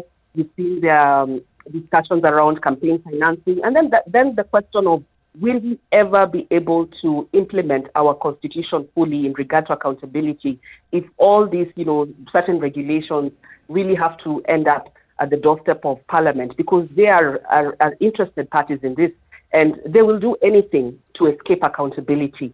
So I think that's also something that could be influencing a citizen's perception, where we're now saying that 57% think that, institutions will be compromised in regard to instituting certain measures in regards to anti-corruption. But then on your question in regards to what we think is practical, particularly as we head into the next elections, one of the things which we have already started doing, and we started that in 2017, albeit in a small way, was social vetting. Because we keep on saying, if all else fails, if we're not able to have, candidates vetted, if IBC clears them once again, if political parties fail to do what they need to do, because we also believe similarly that political parties have a role to play, they're the ones who nominate candidates for election to public office, means that they have a leeway to ensure that only people of good standing are nominated to various elected positions.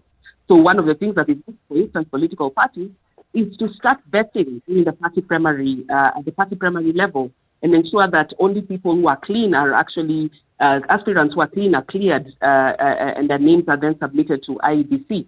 But if then if that doesn't happen, then the last resort is citizens. Citizens have the power to actually reject these people. And for us, it is important then that we put in place social vetting frameworks, social vetting tools that citizens can then use.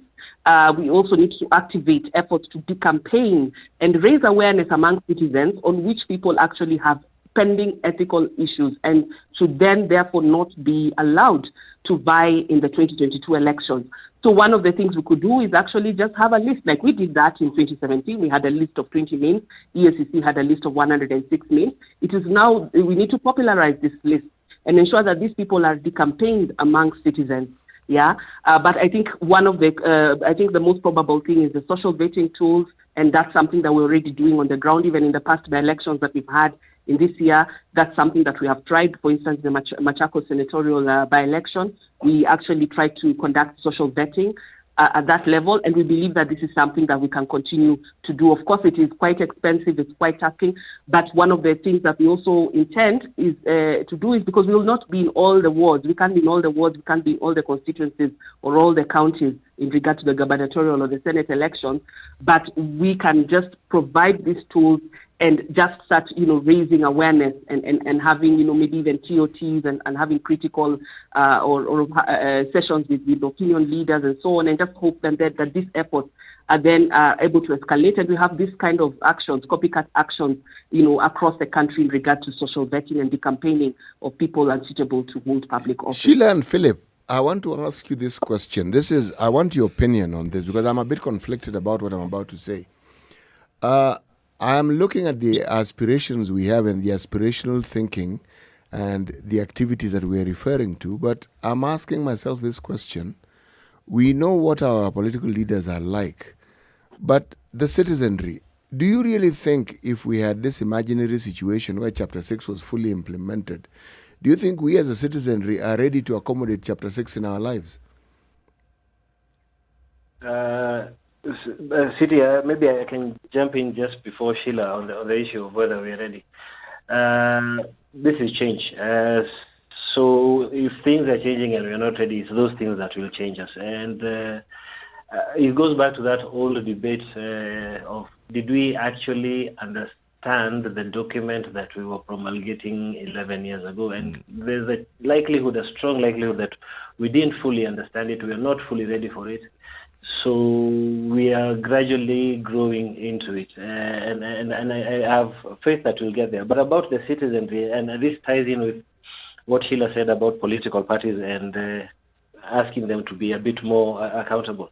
I have a riddle for you, CT. Do you know of a politician who was arrested in December, charged in January, nominated by a major party in this country in March, and was in office by May? I do not want to mention any names, but that is a riddle for you. Yes or no? Philip, that actually, since I'm a Kenyan, I live in Kenya, and I haven't left Kenya for a while, it isn't a riddle. You ask me to confirm a fact. Yes, exactly. And you see, there are two elements there. We have the element of the political party, because surely the political party bears some responsibility. It could have easily said, listen, sir, you sort out your issues. When your issues are clear, you can come back and we'll put you on the nomination list. But that did not happen. And at the same time, there are the citizens of that constituency who voted for him overwhelmingly. So it's a challenge. As I said, there's a gap between knowing what is supposed to be done and actually doing it, and that is essentially the difference between ethics and integrity. But consider, Philip, even as we're discussing this, when you're talking about political parties and how they go about their business and how they choose probably candidates to represent them in whichever area, the understanding or the belief, hopefully, is that the candidate that is often selected by a political party is popular, is somebody who is able to deliver. But there is an element that is always a great consideration in our politics. If I look at appointments and how people are placed, it is how totally dependent this person should, can, and might be to the appointing authority, whether it's a political party or the politician or the person in authority. Because one gets the distinct impression that very often all these powerful entities don't really want people with independent minds. They want people who are amenable to influence. So, and that is true, because it's some sort of vicious cycle. The parties will put their best candidates, and best, you can interpret that how you wish, So supposing somebody, Mr. Moneybags, is their best candidate because he'll go and dole out bribes to get votes. They will probably take the candidate who is more liquid, okay? Yes. But this is a vicious cycle, because you can't control the caliber of the person who gets into that office. And once they get into that office, the kind of the decisions they make on behalf of Kenyans. And I keep harping on about the issue of those people. They're our employees, we are the principals, they're our agents. They're supposed to be doing that work on our behalf. supervising public resources on our behalf. Why are we afraid of making the decision ourselves? And remember, all this responsibility that EACC has and all the laws that are supporting EACC, we will not succeed without the support of the citizenry. That is why we keep engaging the public and talking to them and telling them, at the very last moment, you are not helpless. You have a vote. You can decide, I do not want this thief. And then we'll see some type of revolution. By the way, City, the last few years, people have been talking about revolutions. Why can't we have that kind of a political revolution where we just say we are voting in people who have integrity? I think, like you said earlier, Philip, we're not ready. Because I keep arguing here, Chapter 6 is not about institutions. Chapter 6 is about individuals. If it doesn't matter if the EACC has allowed a candidate to, slip through the cracks, I should be the one to see and make a decision, because that candidate is somebody who's from my locality, is somebody whom I understand very well, is somebody whose family history I should know. So I can tell somebody who has integrity and somebody who doesn't have integrity, somebody who has ethical questions and somebody who doesn't have ethical questions. So, even putting the entire weight of implementation of Chapter 6 on institutions, I think is a fallacy. It begins there. We are not ready to implement Chapter 6 if we say that we want the DCI, EACC, the IEBC, and all the other institutions to be the ones that vet candidates for us. Latif, can I input on that? Yes. Yeah, so yes, citizens, of course, have a key role to play. In fact, for me, when I look at Chapter 6, even when you look at the guiding principles of leadership and integrity, competence, suitability, to be elected, it really places the responsibility on the determination of a person's suitability to be elected on the citizen. Yeah. So it is, to a great extent, it's the electorate's perception of what constitutes personal integrity. That is the determining factor. So the citizens have a great role to play, because they're the ones who really know, when you talk about personal integrity, and if you look at Chapter 6 and the standards that need to be complied with, of course, the citizen is first. But of course, we need institutions as well, because there's an enforcement aspect of it. If we have all these, great constitutional provisions, we have all these laws, but we don't have institutions to be able to enforce. And more importantly, the political goodwill, because as I mentioned earlier, a lot of our wonderful accountability mechanisms come to a crop at the doorstep of Parliament, and other key institutions. So we really must look at the role of our politicians in terms of ensuring that we have certain accountability mechanisms in the public interest. But if I also allow me to go back to connect your question also to City's question and observations, in regard to, so these are aspirational, citizens have all these aspirations, but then what is that disconnect between what they believe and what is actually happening, or their own actions reflected in how they vote and, their voting patterns and outcomes and so on. For me, I also believe that maybe, and it's one of the things that we need to do better as actors in the anti-corruption space, is just breaking down the impact of corruption. So many people, even when you look at the statistics, so this number of people will accept a bribe, or whether it's a cash or non-cash handout. They don't know the impact of accepting that bribe. And in many cases, even the bribes that we're talking about, those when you talk of vote buying and bribing, it's very little money. Where I come from in my county, I remember in 2017, we had a shortage of 50 bob notes in 2017. Because that was the amount of money that people were being given. What is 50 bob? Can you even buy, I guess now what you can buy is just a packet of bread. A packet of bread with how many slices? With 14 slices. That you destroy. Sheila, 50 shillings is also aspirational. Who knows? Next time it might actually be 500. Well, maybe. I mean, there was a time, it could be. I mean, there was a time I remember, was it in 92 or what? 500 was the note to have in 1992. But the main thing is that people need to understand if this 50 bob looks, in fact, it is very little. First of all, it will not even sustain you beyond an hour. But then, what is its impact in terms of service delivery? Even after you vote in that person and they get elected, they will want to recoup that money. So maybe that's something that we need to tie in terms of communication. Just what is the impact of receiving that 50 bob?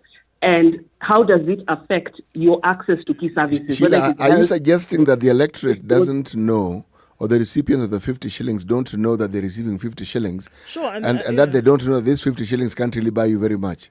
But the impact for them, and I hear you when you're saying that the impact could be, I mean, on a wider level. But if you look at, and I think that it's also connected to the question that we asked earlier, where we're saying, really, what does it mean when you're asking, what does it actually mean for whom is asking the question and the one who is answering it? That in this case, impact for me receiving that 50 shillings could be sorting out a need on that particular day. And I'm not really thinking about anything beyond that. Yeah. But even more importantly, if you look at our political situation, and Sheila, you and Philip are in a space where you see this perhaps with even more frequency than we do. Remember all these huge gatherings that we see, all these rallies that people go to in large numbers. I mean, why do people do that? Why is it that people keep crowding? Why do people keep going to politicians? Why? What has happened to their mind where they feel that they need this constant proximity to the politician? What do they think will be achieved by this? Because the 50 bob we understand, but what else is there? Because it can't be just 50 shillings. Mm-hmm. I think, City, politics is addictive. It's like supporting Arsenal. You get into this cycle that you feel you can't live without this, and people sort of live vicariously through their politicians. They think they're somehow connected. They feel that my person is now in Parliament, my person is now in Senate, and I don't know why, but it's really a conundrum.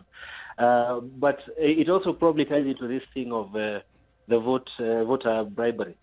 Maybe they think they'll come out with 100 bob or 50 bob, as Sheila said, and I would like to take Sheila out for coffee because she has come up with a very good campaign where you can talk about 50 bob for 5 years or 5 years of suffering. That's a very powerful message that we could run with. So out of this perception survey, one of the most interesting results is this one, which says that the voters will take money but not necessarily vote. I don't know what you guys make of that. I think they've come of age. Because it's that whole thing that has been. It has also been done by the politicians. I mean, it's been a rallying call. Kula kwa Philip, kura kwa Sheila. Did you see how Eric struggled with that one?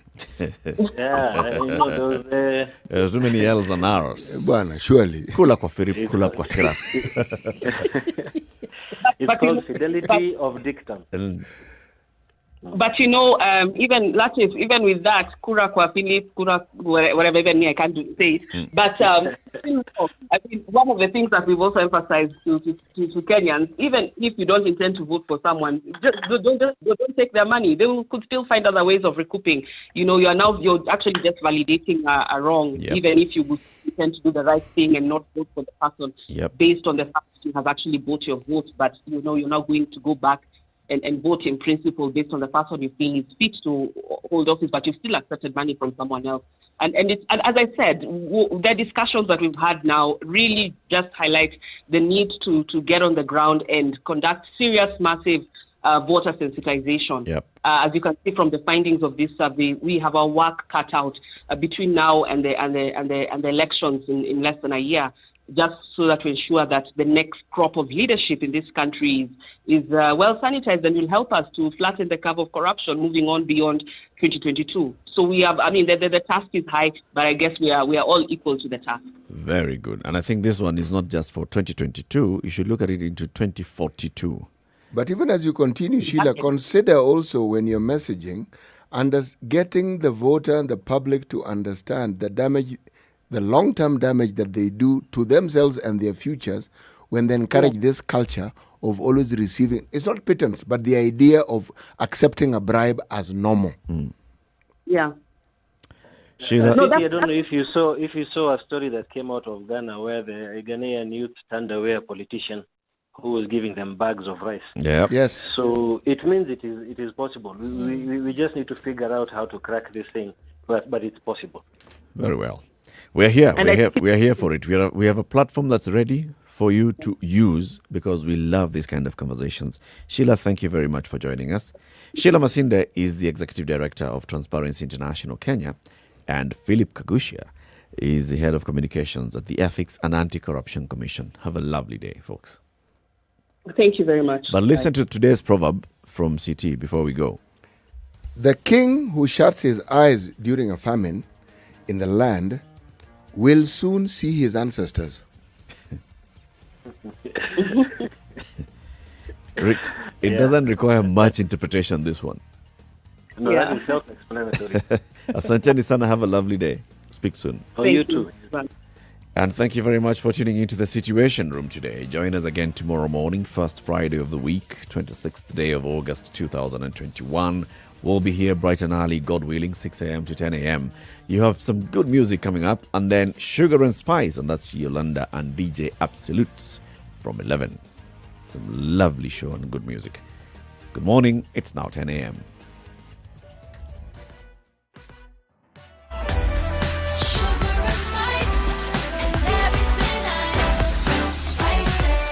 Spice up your life